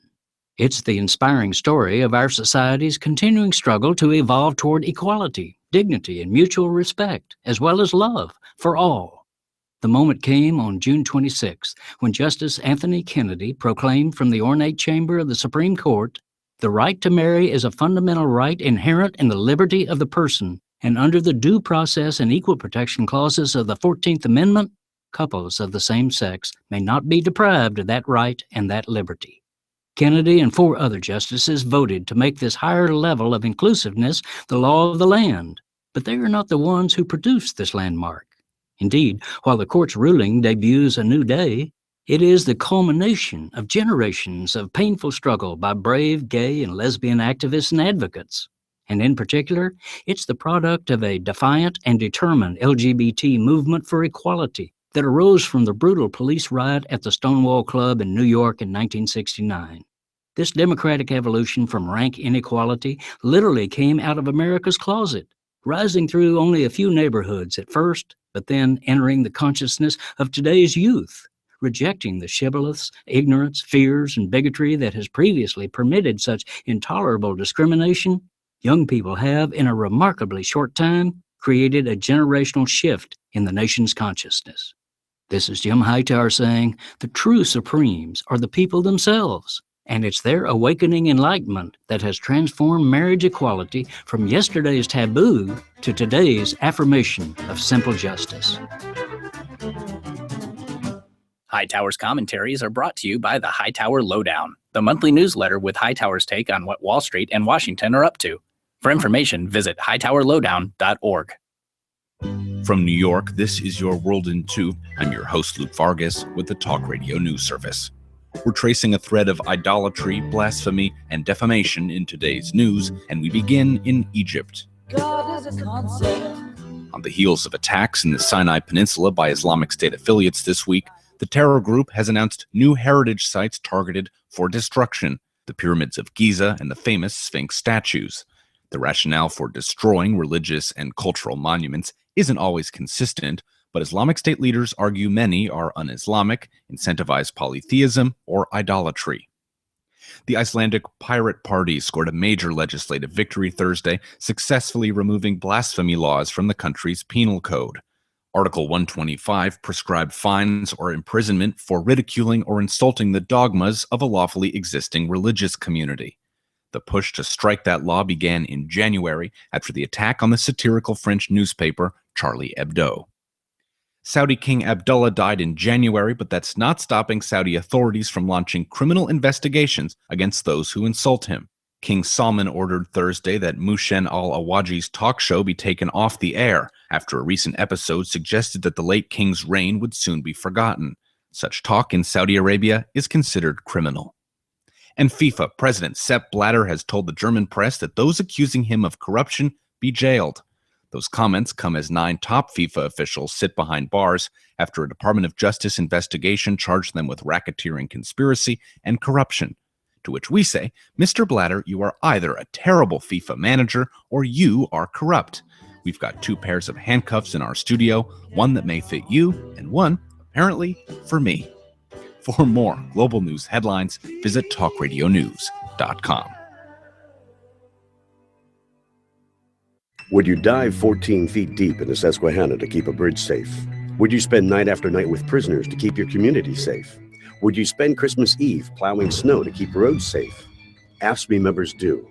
Men and women who choose to serve in public service. Mine inspectors, 911 dispatchers, healthcare workers, parole agents. You may not think about them, but no, they're all thinking about you. This message brought to you by AFSCME Council 13.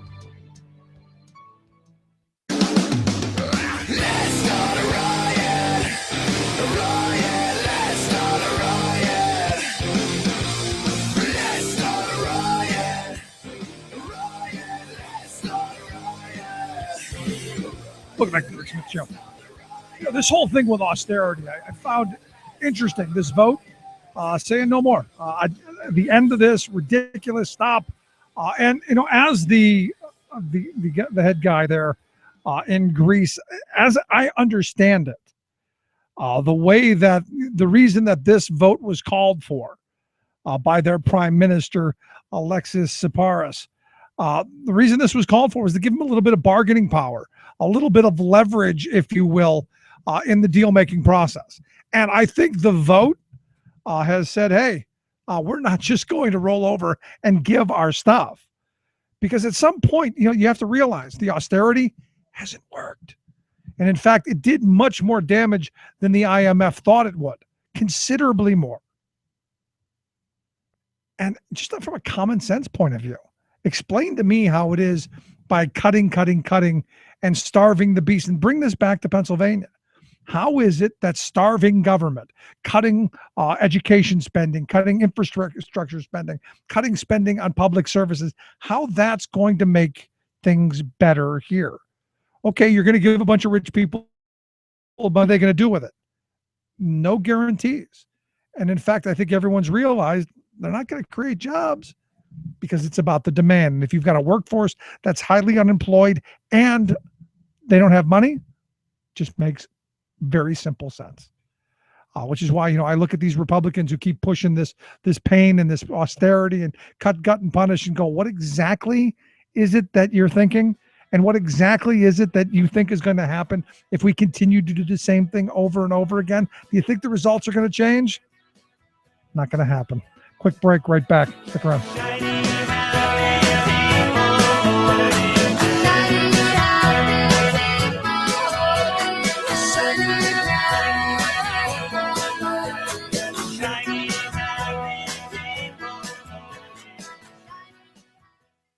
You're You're listening to The Rick Smith Show. For more information, go to thericksmithshow.com. If you've missed any portion of the program, you can download the podcast at thericksmithshow.com.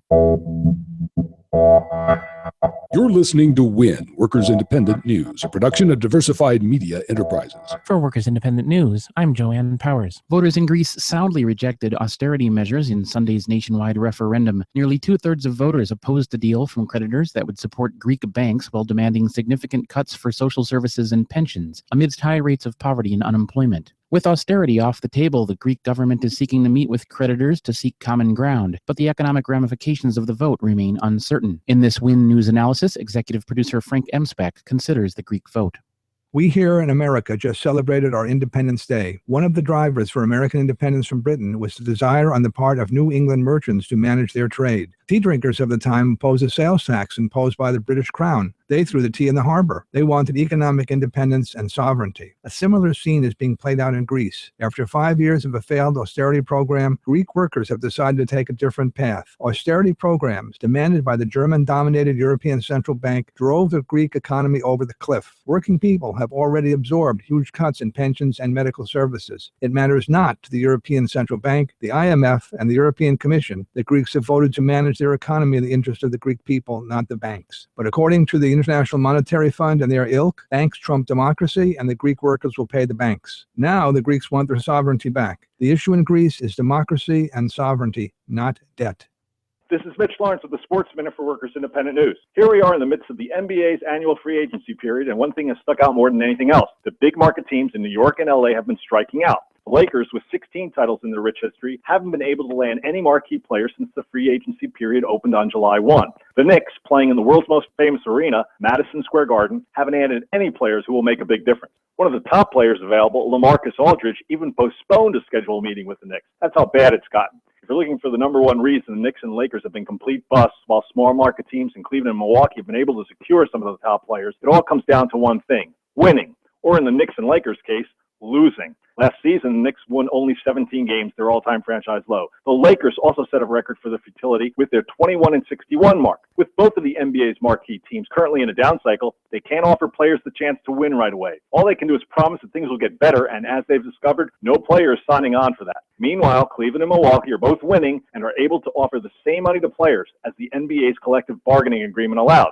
Players have been wisely avoiding New York and Los Angeles like the plague, incredible as that once seemed. With a Sports Minute for Workers Independent News, this is Mitch Lawrence. Brought to you by the IBEW, 750,000 men and women powering the way for an American comeback. Information on how to become an International Brotherhood of Electrical Workers Power Professional is online at ibew.org. You've been listening to WIN, Workers Independent News. For more information, visit laborradio.org. Remembering that united we bargain, divided we beg.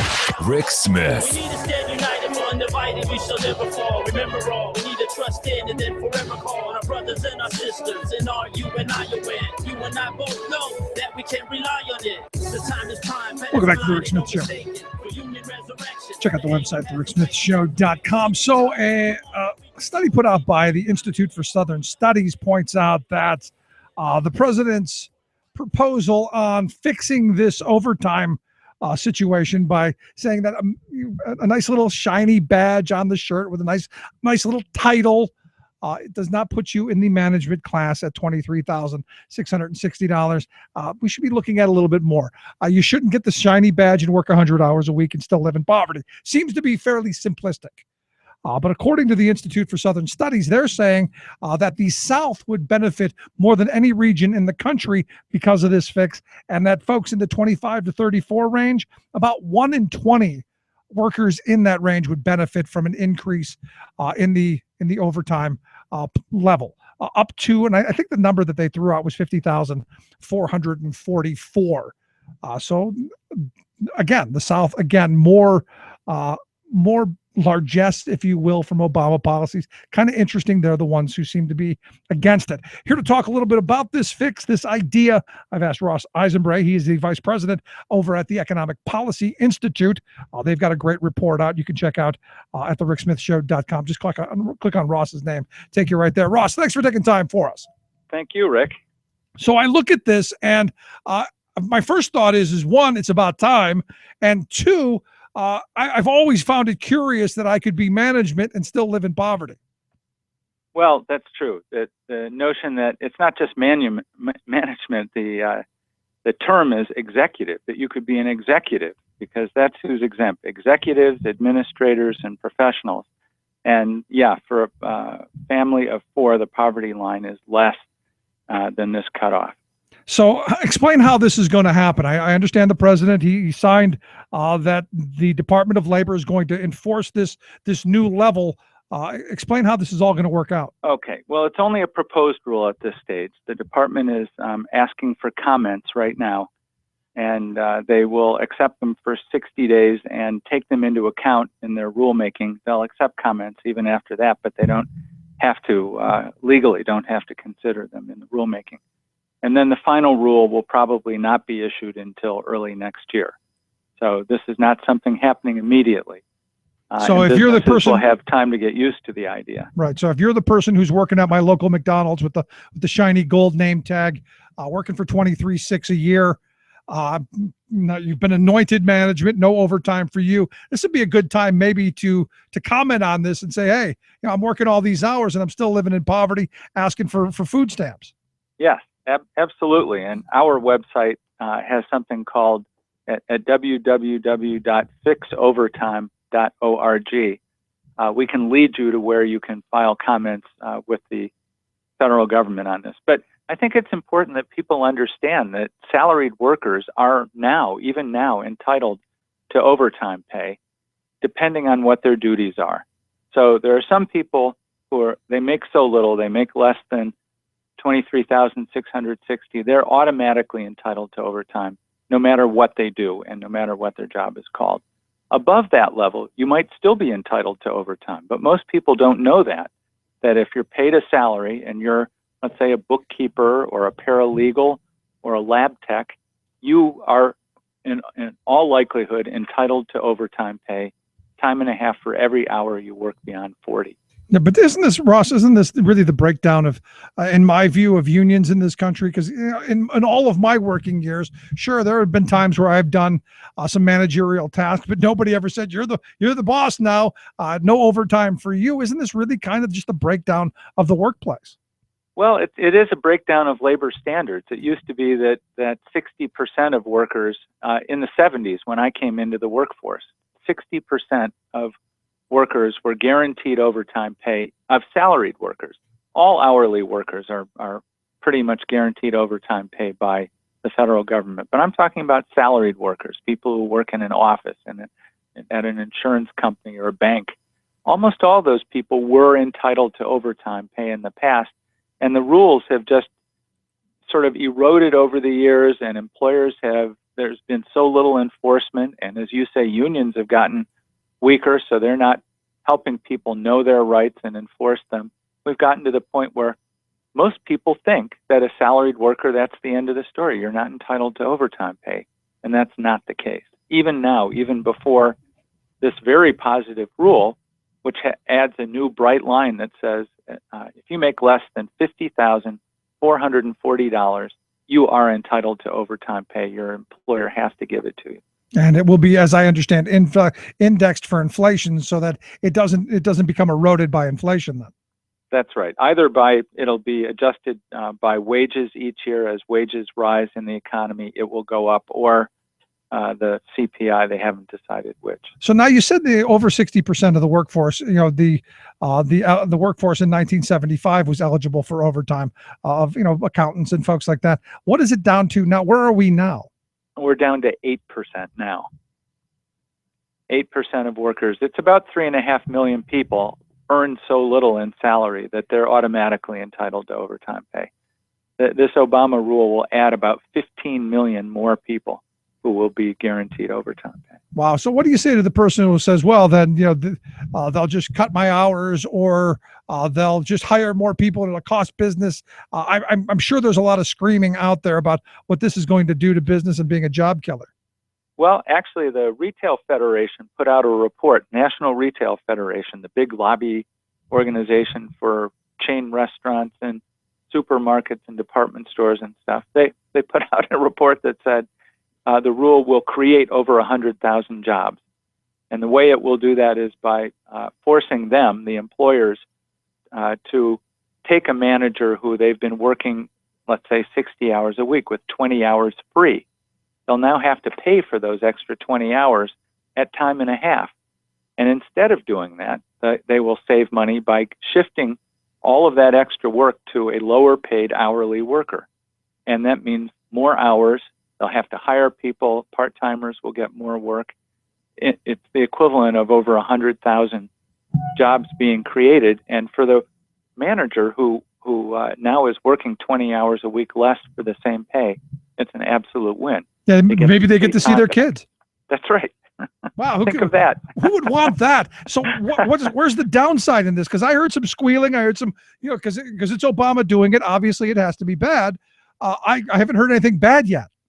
Well, I don't think there really is anything bad about this. I think employers have a knee-jerk, the sky is falling attitude toward any improvement in labor standards. This, in fact, however, is really just taking us back part way to where we were in the 70s the economy in the 50s, 60s, and 70s worked at least as well as it does now. We had, more broadly shared prosperity. Unemployment was lower for the most part. So taxes were higher. I just don't see a bad side. Taxes were much higher. They were killing us with taxes. The economy was stagnant, right? Taxes, yeah. I mean, tax rates, the top marginal tax rate in 1975 was still 71%, 70%. Then you go back to the good socialist days of Dwight David Eisenhower, and they were up, I think, 92%. Right. Yeah. So you look at this, and you look at another one of these policies that I look at, Ross, as another one of those moments that we've redistributed wealth from working people upward, or to corporations, or to investors. This seems to be kind of leveling that playing field a little bit. Yeah, this will help. I think the Department of Labor thinks it'll transfer about $1.5 billion a year from employers to employees. I actually think it'll do much more than that. I think it's more likely to be 4 or 5 times better than that. So how did I'm still stuck on how we got to this point. I mean, I understand, we had that whole, we're not going to enforce regulations and all that stuff. I'm just curious on how you go from 65% of the salaried workforce getting overtime down to just 8%. I'm sorry, I'm struggling with that. Okay, well, the salary threshold is something that's left to the Department of Labor to determine. Okay. The Congress gave it to them. The Secretary of Labor in the Nixon administration and the Ford administration and the Eisenhower administration made the adjustment. When it came to Jimmy Carter, they did it late enough in his term. They made the adjustment up. But when Reagan came in, he withdrew it before it took effect.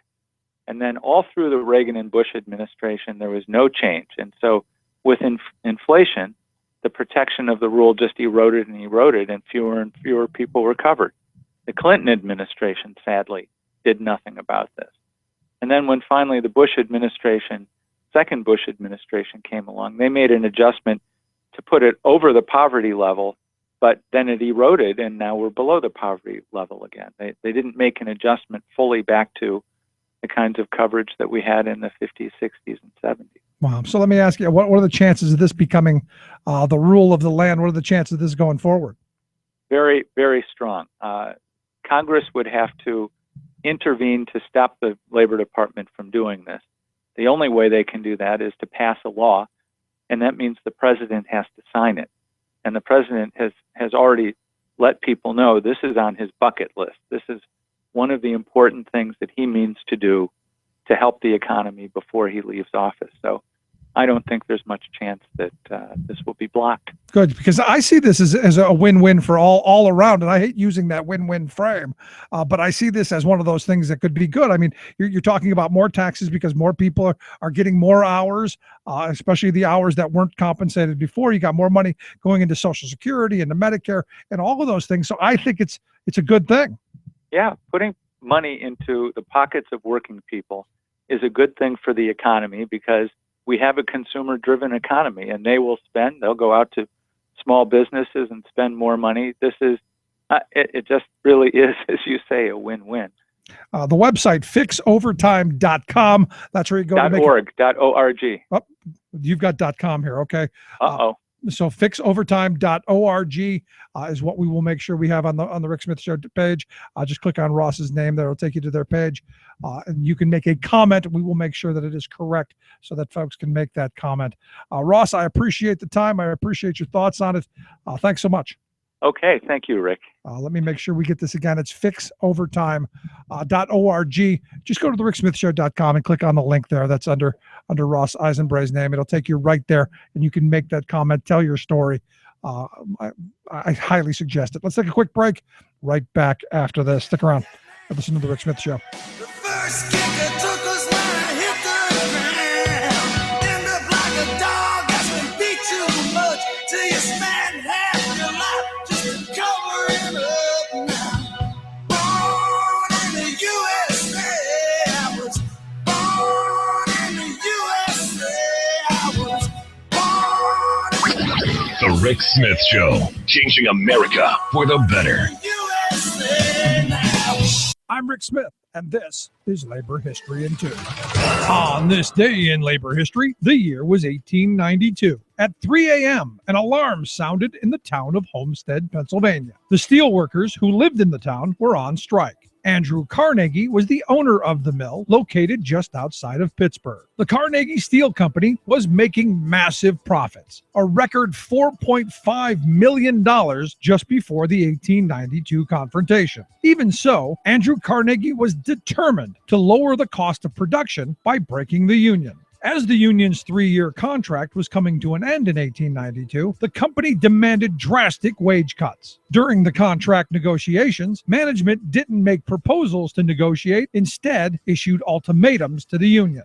The local newspaper pointed out that it was not so much a question of disagreement as to wages, but a design upon labor organization. The manager of the mill, Henry Clay Frick, tried to bring in the Pinkerton National Detective Agency, which was known for infiltrating unions and breaking strikes. The workers were determined not to let the Pinkertons into the mill. For 14 hours, the workers battled with the Pinkertons and attempted to sink their barge. At the end of the battle, 9 workers and 3 Pinkertons lay dead. 4 days later, 8,500 National Guard forces were sent at Frick's request to take control of the town and steel mill. After winning his victories, Frick announced, "Under no circumstances will we have any further dealings with the Amalgamated Association as an organization. This is final." This incident is worth remembering because today, many people are intent on crushing any attempts by workers to organize. I was born in the cold fields of Kentucky.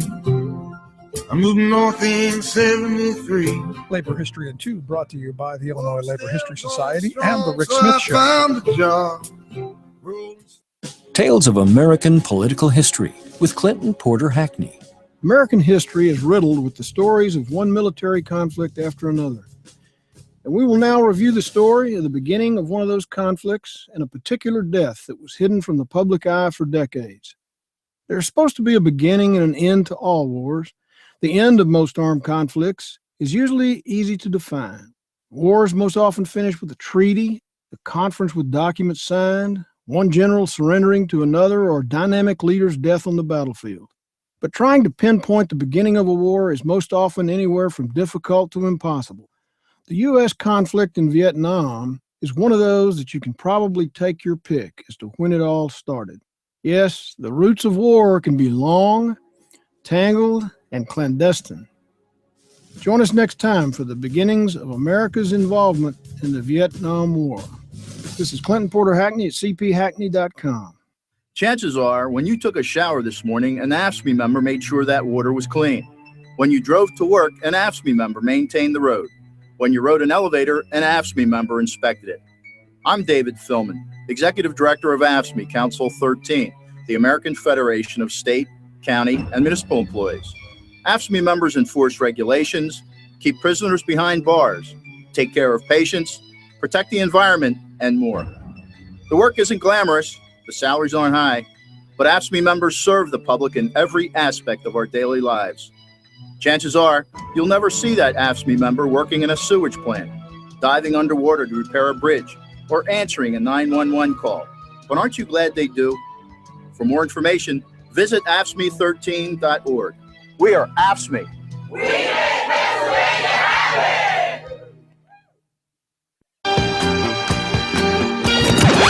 right wing, just right. The Rick Smith Show. They smile in your face all the time. They want to take your place. The backstabbers, backstabbers. They smile in your face all the time. They want to take your place. The backstabbers. Welcome back to The Rick Smith Show.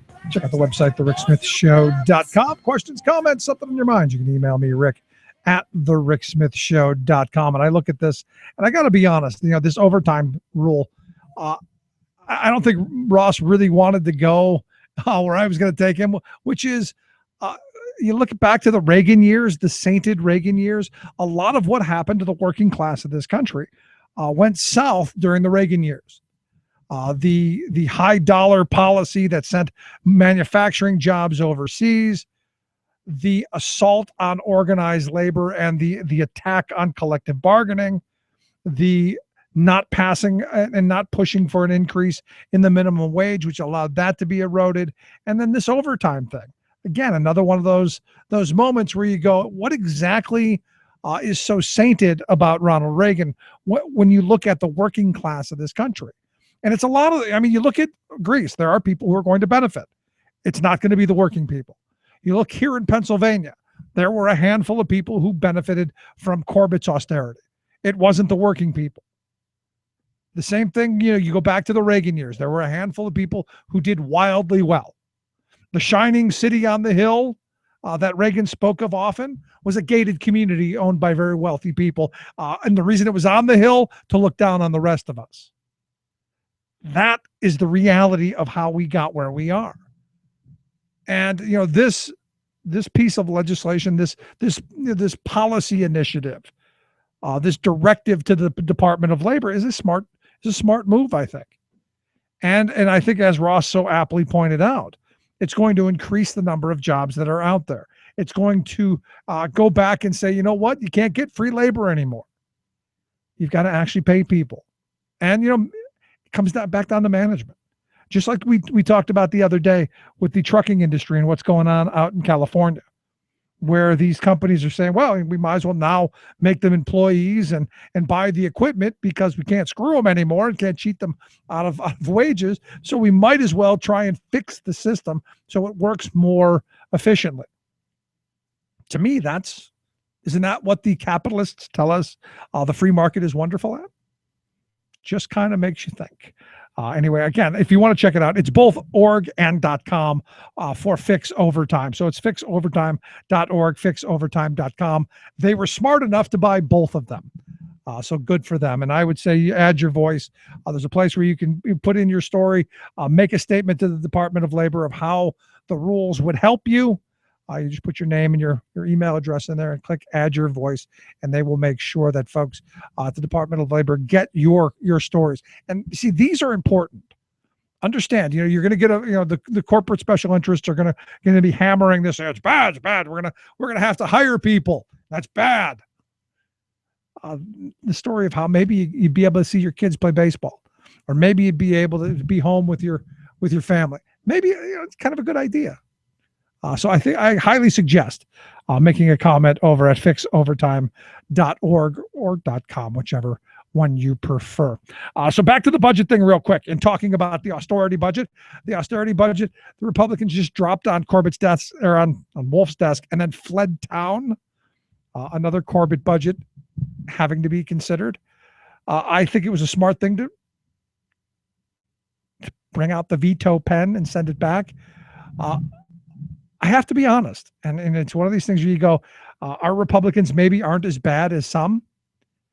You look at Wisconsin, which evidently they last Thursday dropped the omnibus bill that they have there in Wisconsin.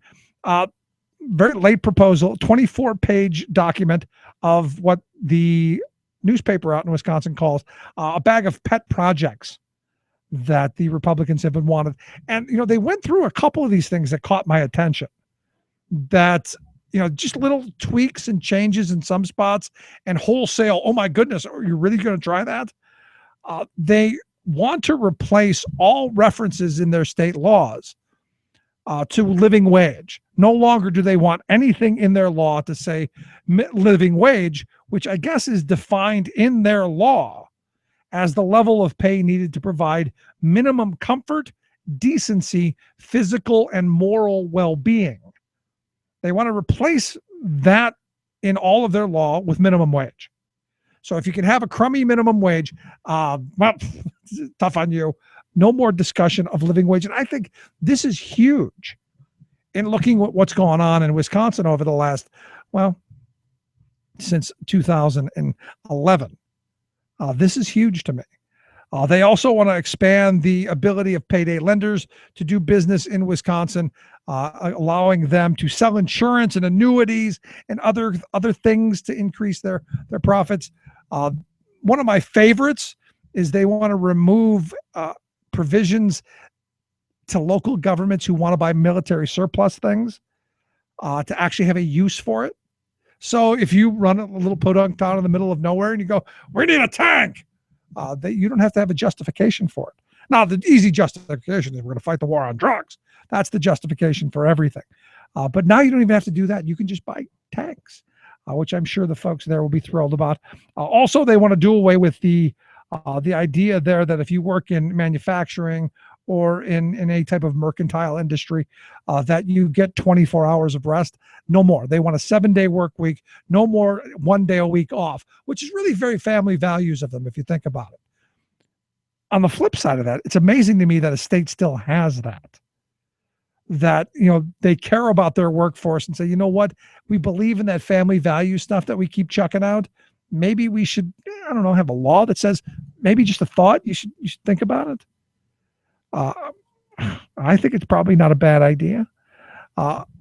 One I think that Rick Santorum would be very interested in, another part of the piece of legislation that the Republicans moving in Wisconsin, the chiropractic coverage.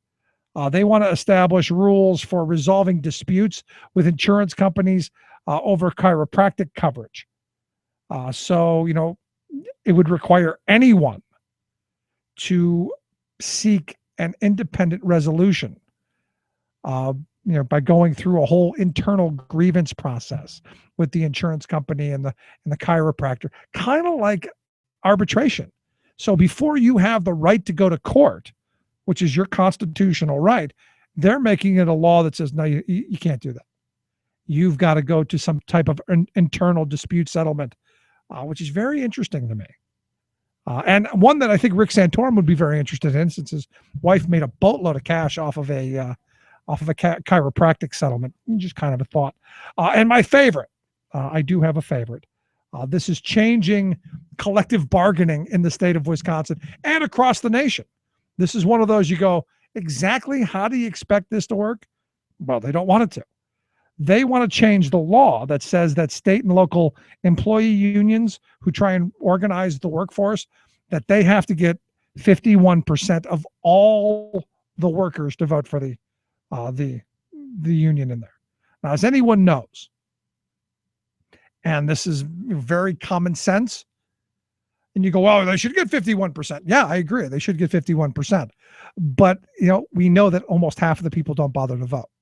We know that. So it'd be like saying that, well, if you're going to be president, which Scott Walker wants to run for president, you have to get 51% of the people in the country to vote for you. Think about that for a second. In the last election, what happened? I think it was a little over half of the country bothered to vote. Imagine that scenario. Everyone would have to vote for the guy who wins, right? So maybe this is where you get the instant runoff voting. You get two choices. You pick one, you pick two. Somebody's going to be president. It just kind of makes you wonder. And it kind of makes you glad you don't live in Wisconsin. Anyway, got to take a quick break right back after this. Stick around. You listen to The Rick Smith Show. Be heard to say, we gotta get organized. We gotta do it today. No more madness, confusion. No more misery. We gotta get organized. You're listening to The Rick Smith Show. Usually a high number of wildfires are burning hundreds of thousands of acres in Alaska. Alaska and the Pacific Northwest are on fire. You don't need to be at the beach to believe there's something wrong with the water. Warming oceans linked to more shark attacks. China and Brazil formally commit to cut their greenhouse gas emissions. Plus, fracking companies can now be sued for causing earthquakes. Sweet. All of those stories and more straight ahead. From BradBlog.com, I'm Brad Friedman. And I'm Desi Doyen. Stand by for 6 minutes of independent green news, politics, analysis, and snarky comment. Supreme Court justices went the other way today in a big ruling against the Environmental Protection Agency's war on coal. That's Brett Baer of Fox News. He's the serious, nonpartisan news guy at Fox News, talking about the EPA's war on coal. Sure, I'll buy it. This is your Green News Report. The majority ruled that the administration's attempt to regulate the industry into oblivion is not worth the cost.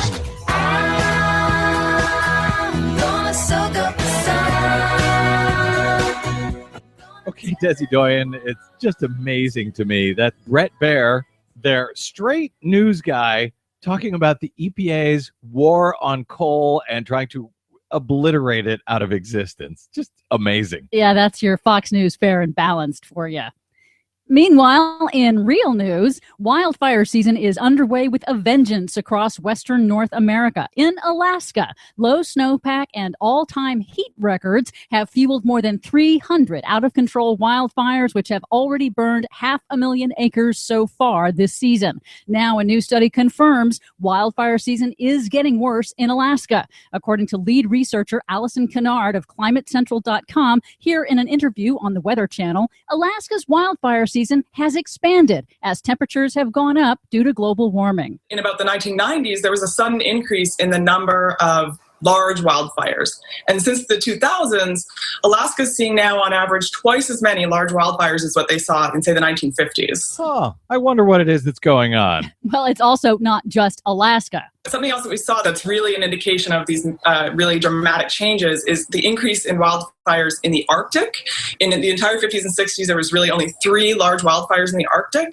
Now we're seeing nearly 10 times that. Since 2000, the Arctic has seen 33 large wildfires. The Arctic is now on fire due to global warming. And Fox News is pretending there is a war on coal. Unbelievable. And global warming is also being linked to a spate of shark attacks off the North Carolina coast. Great. 7 attacks in June alone. Kind of scary now, knowing that this is happening right now. I don't know what's going on and what's bringing them in, but something's causing the sharks to come in close by. What does global warming have to do with shark attacks? Well, scientists with the Florida Program for Shark Research say what's causing the sharks to come in is warmer than normal ocean temperatures and saltier water due to dry weather. Perfect conditions for sharks. You yell shark.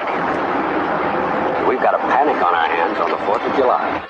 In other news, in Oklahoma, the state Supreme Court has ruled that fracking companies can be sued for causing earthquakes. The court ruled that a lawsuit brought by a woman who was injured in a 2011 Tulsa earthquake can now go forward against 2 fracking companies. State and federal geologists have concluded that the fracking process is behind an epidemic of earthquakes in Oklahoma, which now has more earthquakes than California. Amazing. But New York State this week officially banned fracking after a 7-year study on fracking's environmental and health impacts. The New York State Conservation Commission said, quote, fracking poses significant adverse impacts to land, water, air, and natural resources, and potential significant public health impacts. So that's good news. Yeah, and some more good news. It's been a big week in the United Nations climate treaty negotiations. Brazil, China, and several other countries submitted official pledges to cut their emissions. Brazil pledged to eliminate illegal logging, since deforestation is a major contributor to greenhouse gas emissions.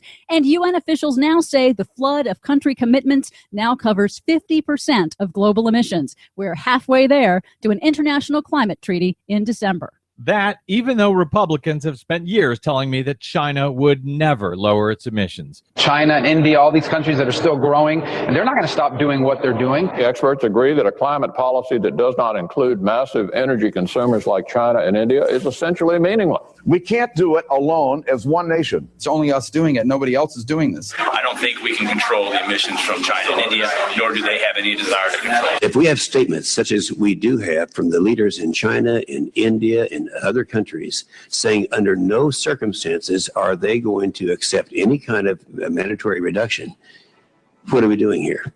I'm starting to think that they and Fox News might be wrong. For much more on all of these stories and the ones we couldn't get to today, please check out our website at greennews.bradblog.com.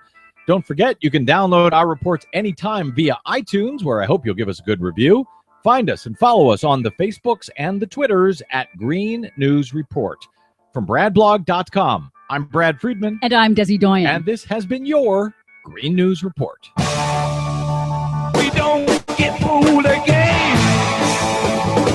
Don't get fooled again. No.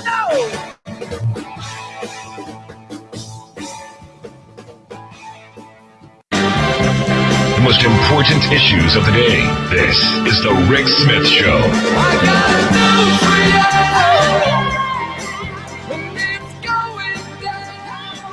Welcome back to the Rick Smith Show.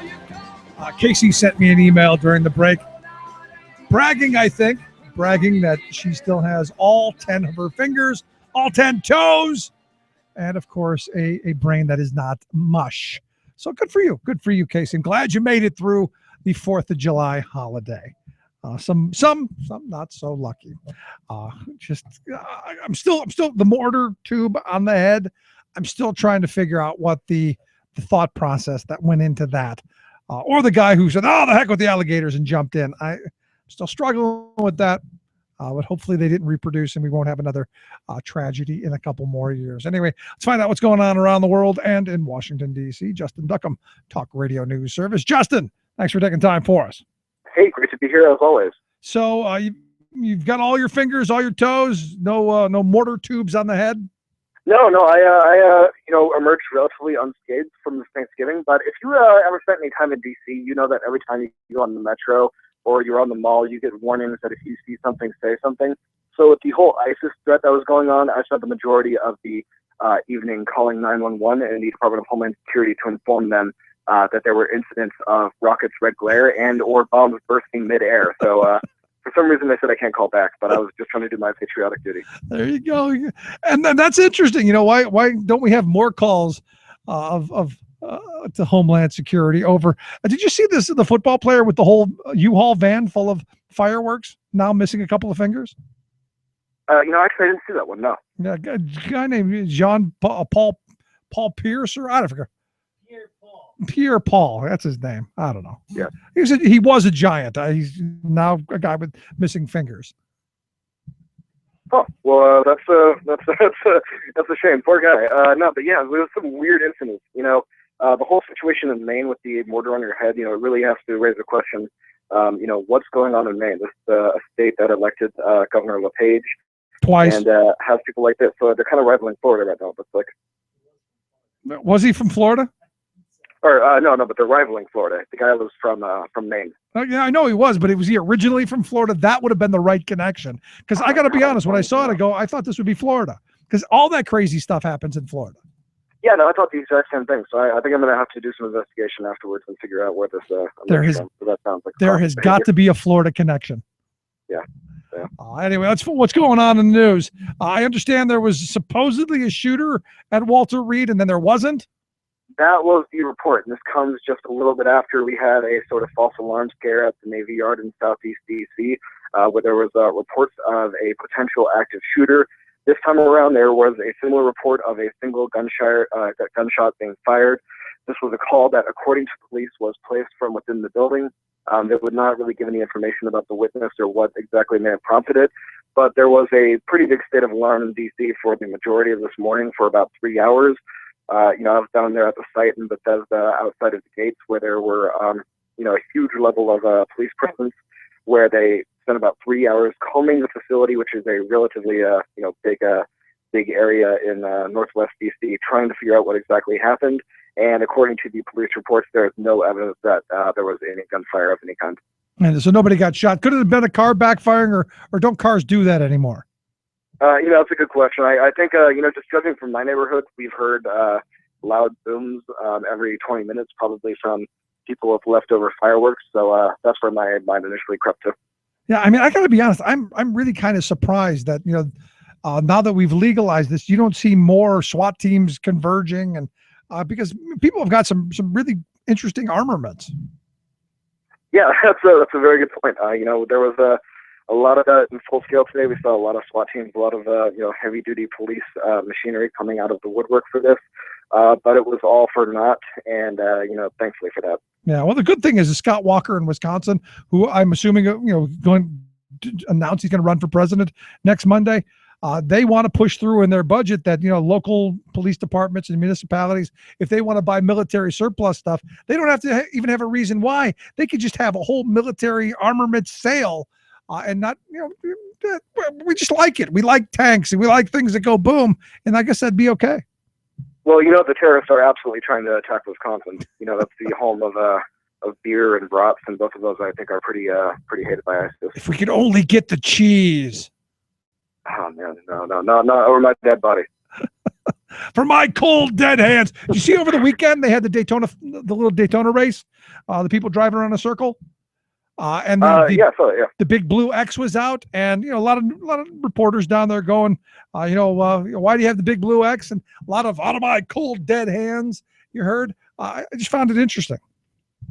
Yeah, no, this is I guess there's a request from NASCAR not to fly the Confederate flag, but nevertheless, a lot of people decided to celebrate 4th of July by honoring the sort of American offshoot that decided to sort of get the middle finger to the rest of the country and, be traitors essentially.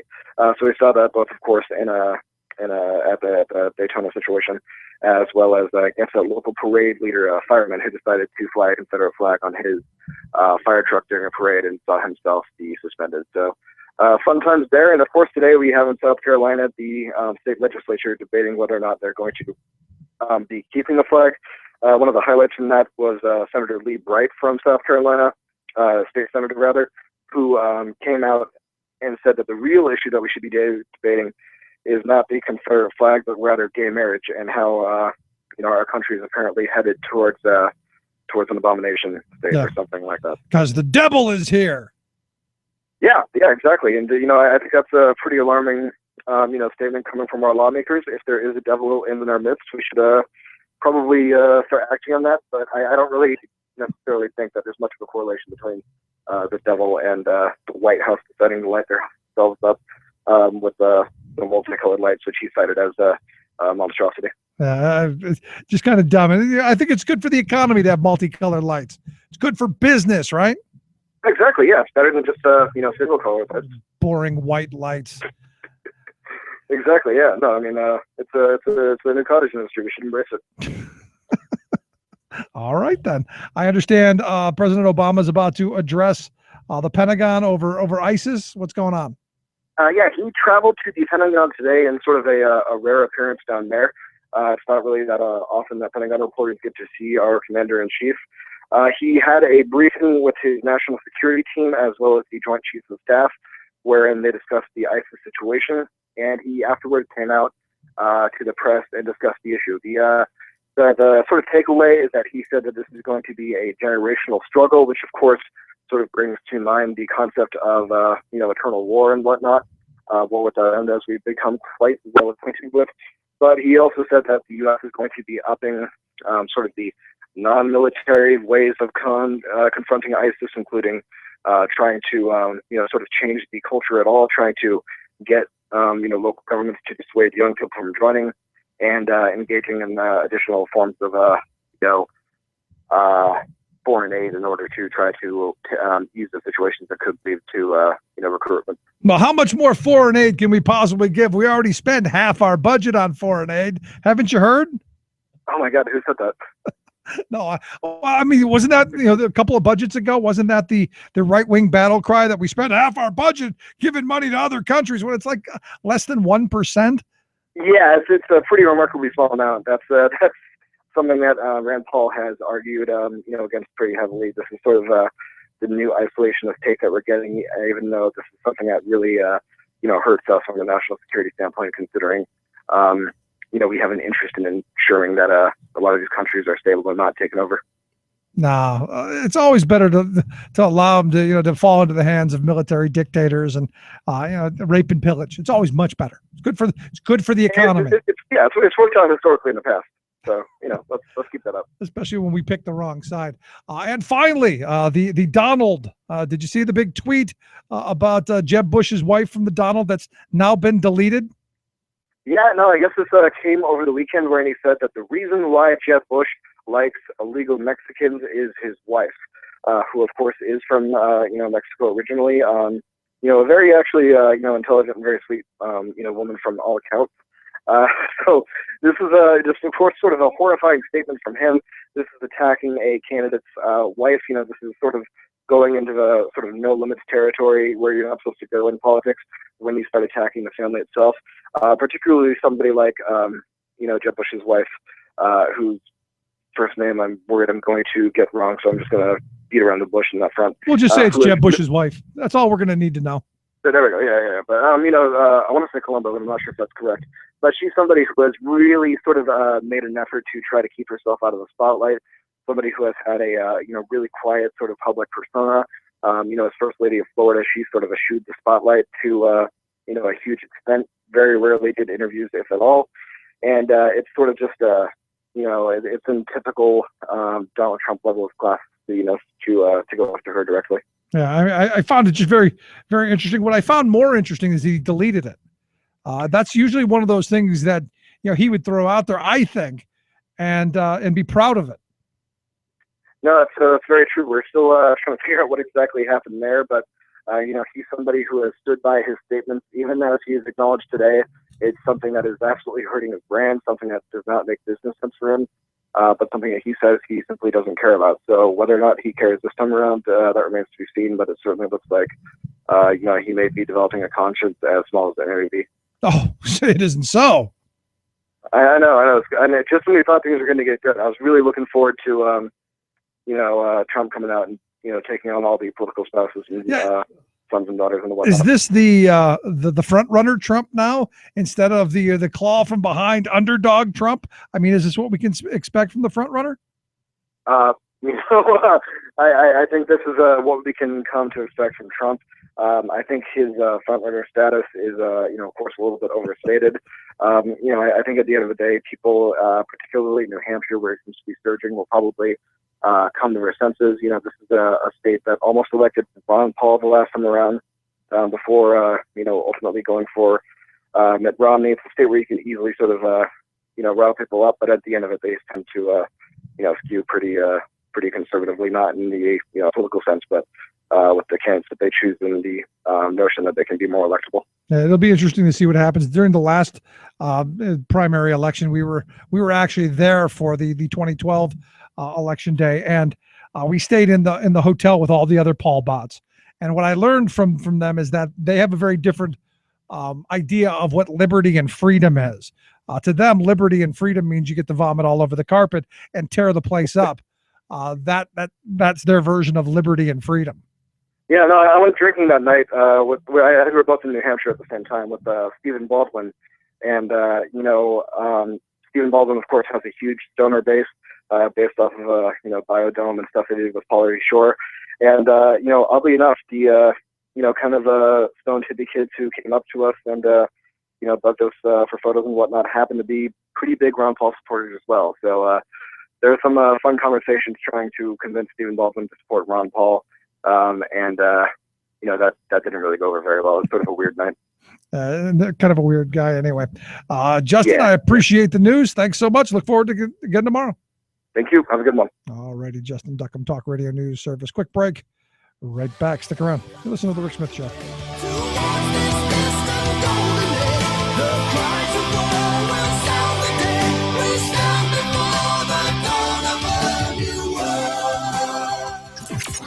Radio of, for, and by we the working people. The Rick Smith Show. Until 2010, CBS Television's daytime lineup included a long-running soap opera titled As the World Turns. But times change, and now a real-life human drama of profound importance has debuted in America titled As the Generations Turn. It's the inspiring story of our society's continuing struggle to evolve toward equality, dignity, and mutual respect, as well as love for all. The moment came on June 26th when Justice Anthony Kennedy proclaimed from the ornate chamber of the Supreme Court, "The right to marry is a fundamental right inherent in the liberty of the person, and under the Due Process and Equal Protection Clauses of the 14th Amendment, couples of the same sex may not be deprived of that right and that liberty." Kennedy and 4 other justices voted to make this higher level of inclusiveness the law of the land, but they are not the ones who produced this landmark. Indeed, while the court's ruling debuts a new day, it is the culmination of generations of painful struggle by brave gay and lesbian activists and advocates. And in particular, it's the product of a defiant and determined LGBT movement for equality that arose from the brutal police riot at the Stonewall Club in New York in 1969. This democratic evolution from rank inequality literally came out of America's closet, rising through only a few neighborhoods at first, but then entering the consciousness of today's youth, rejecting the shibboleths, ignorance, fears, and bigotry that has previously permitted such intolerable discrimination. Young people have, in a remarkably short time, created a generational shift in the nation's consciousness. This is Jim Hightower saying, the true supremes are the people themselves, and it's their awakening enlightenment that has transformed marriage equality from yesterday's taboo to today's affirmation of simple justice. Hightower's commentaries are brought to you by the Hightower Lowdown, the monthly newsletter with Hightower's take on what Wall Street and Washington are up to. For information, visit hightowerlowdown.org. From New York, this is your World in 2. I'm your host, Luke Vargas, with the Talk Radio News Service. We're tracing a thread of idolatry, blasphemy, and defamation in today's news, and we begin in Egypt. God is a concept. On the heels of attacks in the Sinai Peninsula by Islamic State affiliates this week, the terror group has announced new heritage sites targeted for destruction, the pyramids of Giza and the famous Sphinx statues. The rationale for destroying religious and cultural monuments isn't always consistent, but Islamic State leaders argue many are un-Islamic, incentivize polytheism, or idolatry. The Icelandic Pirate Party scored a major legislative victory Thursday, successfully removing blasphemy laws from the country's penal code. Article 125 prescribed fines or imprisonment for ridiculing or insulting the dogmas of a lawfully existing religious community. The push to strike that law began in January after the attack on the satirical French newspaper Charlie Hebdo. Saudi King Abdullah died in January, but that's not stopping Saudi authorities from launching criminal investigations against those who insult him. King Salman ordered Thursday that Mushen al-Awaji's talk show be taken off the air after a recent episode suggested that the late king's reign would soon be forgotten. Such talk in Saudi Arabia is considered criminal. And FIFA President Sepp Blatter has told the German press that those accusing him of corruption be jailed. Those comments come as 9 top FIFA officials sit behind bars after a Department of Justice investigation charged them with racketeering conspiracy and corruption. To which we say, Mr. Blatter, you are either a terrible FIFA manager or you are corrupt. We've got 2 pairs of handcuffs in our studio, one that may fit you and one, apparently, for me. For more global news headlines, visit talkradionews.com. Would you dive 14 feet deep into Susquehanna to keep a bridge safe? Would you spend night after night with prisoners to keep your community safe? Would you spend Christmas Eve plowing snow to keep roads safe? AFSCME members do. Men and women who choose to serve in public service. Mine inspectors, 911 dispatchers, healthcare workers, parole agents. You may not think about them, but know they're all thinking about you. This message brought to you by AFSCME Council 13.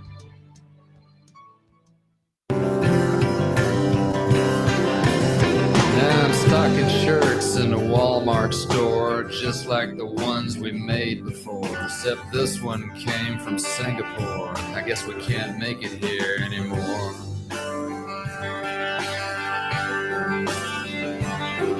Should I hate a people for the shade of their skin, or the shape of their eyes, or the shape I'm in? Should I hate them for having our jobs today? No, I hate the men sent the jobs away. Welcome back to the Rick Smith Show. I can see them all now. Check out the website, thericksmithshow.com. Questions, comments, something on your mind, you can email me, Rick at thericksmithshow.com. So, this is one of my favorite defenses of insanity. Everyone has heard of the Westboro Baptist Church. I'm sure everyone's heard the crazy folks who come out of there and the God hates fags people that have pushed themselves into the limelight. I found it very interesting that one of the folks who evidently she's left the organization, but still one of the I guess daughters, this Megan Phelps Roper, who said, and this is one of those weird things that, because in my view, most people use the Bible as justification for what they already don't like. And you hear this all the time. Whatever their position is, they then go and flip through the book and go, okay, I found it. Oh, right here. Oh, it's right there. Right here. This one line. What she's trying to say is all of the offensive things that they did, all of the hatred, all of the stuff. Her exact quote was, my family didn't come to the table with hatred for LGBT people and then look to the Bible to justify their hatred, which is a common charge. They read, if a man lies with mankind as he lies with a woman, both will have committed abomination and be surely put to death with their blood beyond them and walk from that, blah, blah, blah. She's saying that, we took that literally.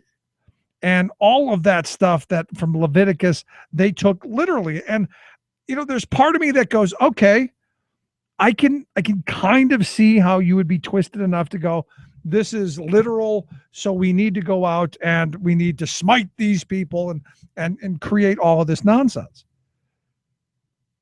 Then you look at the clothes that she's wearing. And look, it's nice to take one line and say, this is what made us do it. Because I hate people who use the justification of the Bible made me do it.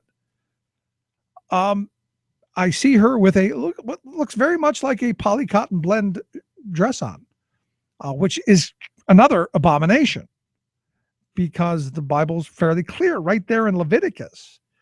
Again, not a biblical scholar, just someone who read the words, evidently, along with touching the flesh of a dead pig, wearing clothing of more than one fabric. It's an abomination. It's right there. So why don't we see them out in front of the local Kmart or Walmart? Why aren't they? God hates poly cotton blend. Just kind of a thought. Just kind of makes me wonder. I think it was about the money, personally. I think it was they got some notoriety, they got some fame, they liked it. Crazy people were sending them money up until they got really insane. And I think the whole protesting the military funerals was really their undoing. Had they just stuck to AIDS victims, I think with the crazy community, they would have been just fine. Thank you very much.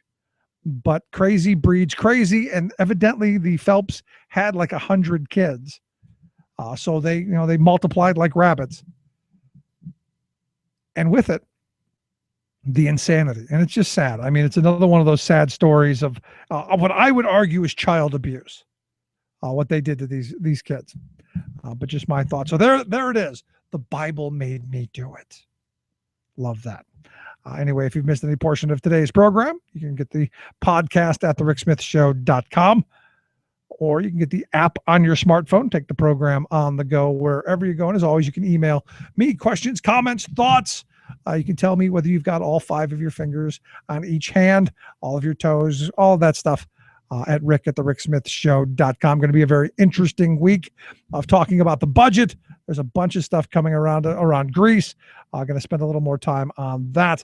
Looking forward to the week ahead as we continue to plan our big trip down south with the labor history tour that will be. So thanks for being here. Thanks for Sean for doing his thing. We'll see you back here tomorrow.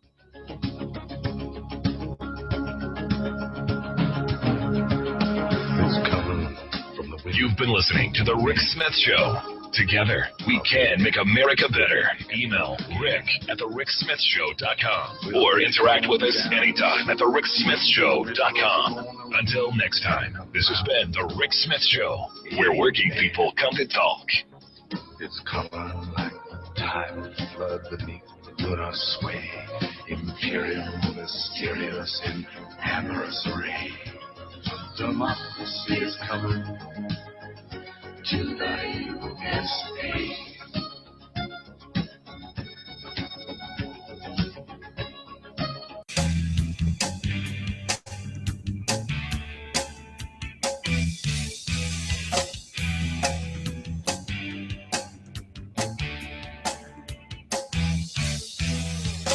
We see the storm out on the horizon. The clouds look dark in the midnight sky. We feel the fire burning in the belly. The flame leaps out with an angry cry. From the underground where the night is endless. From the mine and rig where our work is done. From every plant and every nation we cry. We are many, we are one. Power! There is power in the union. Power, there is power in our hands. Power, we stand and fight together. There's power in a union of many lands. Power, come and reach across the borders. Power, come and open up your eyes. Power, when we stand and fight together. There's power when we organize.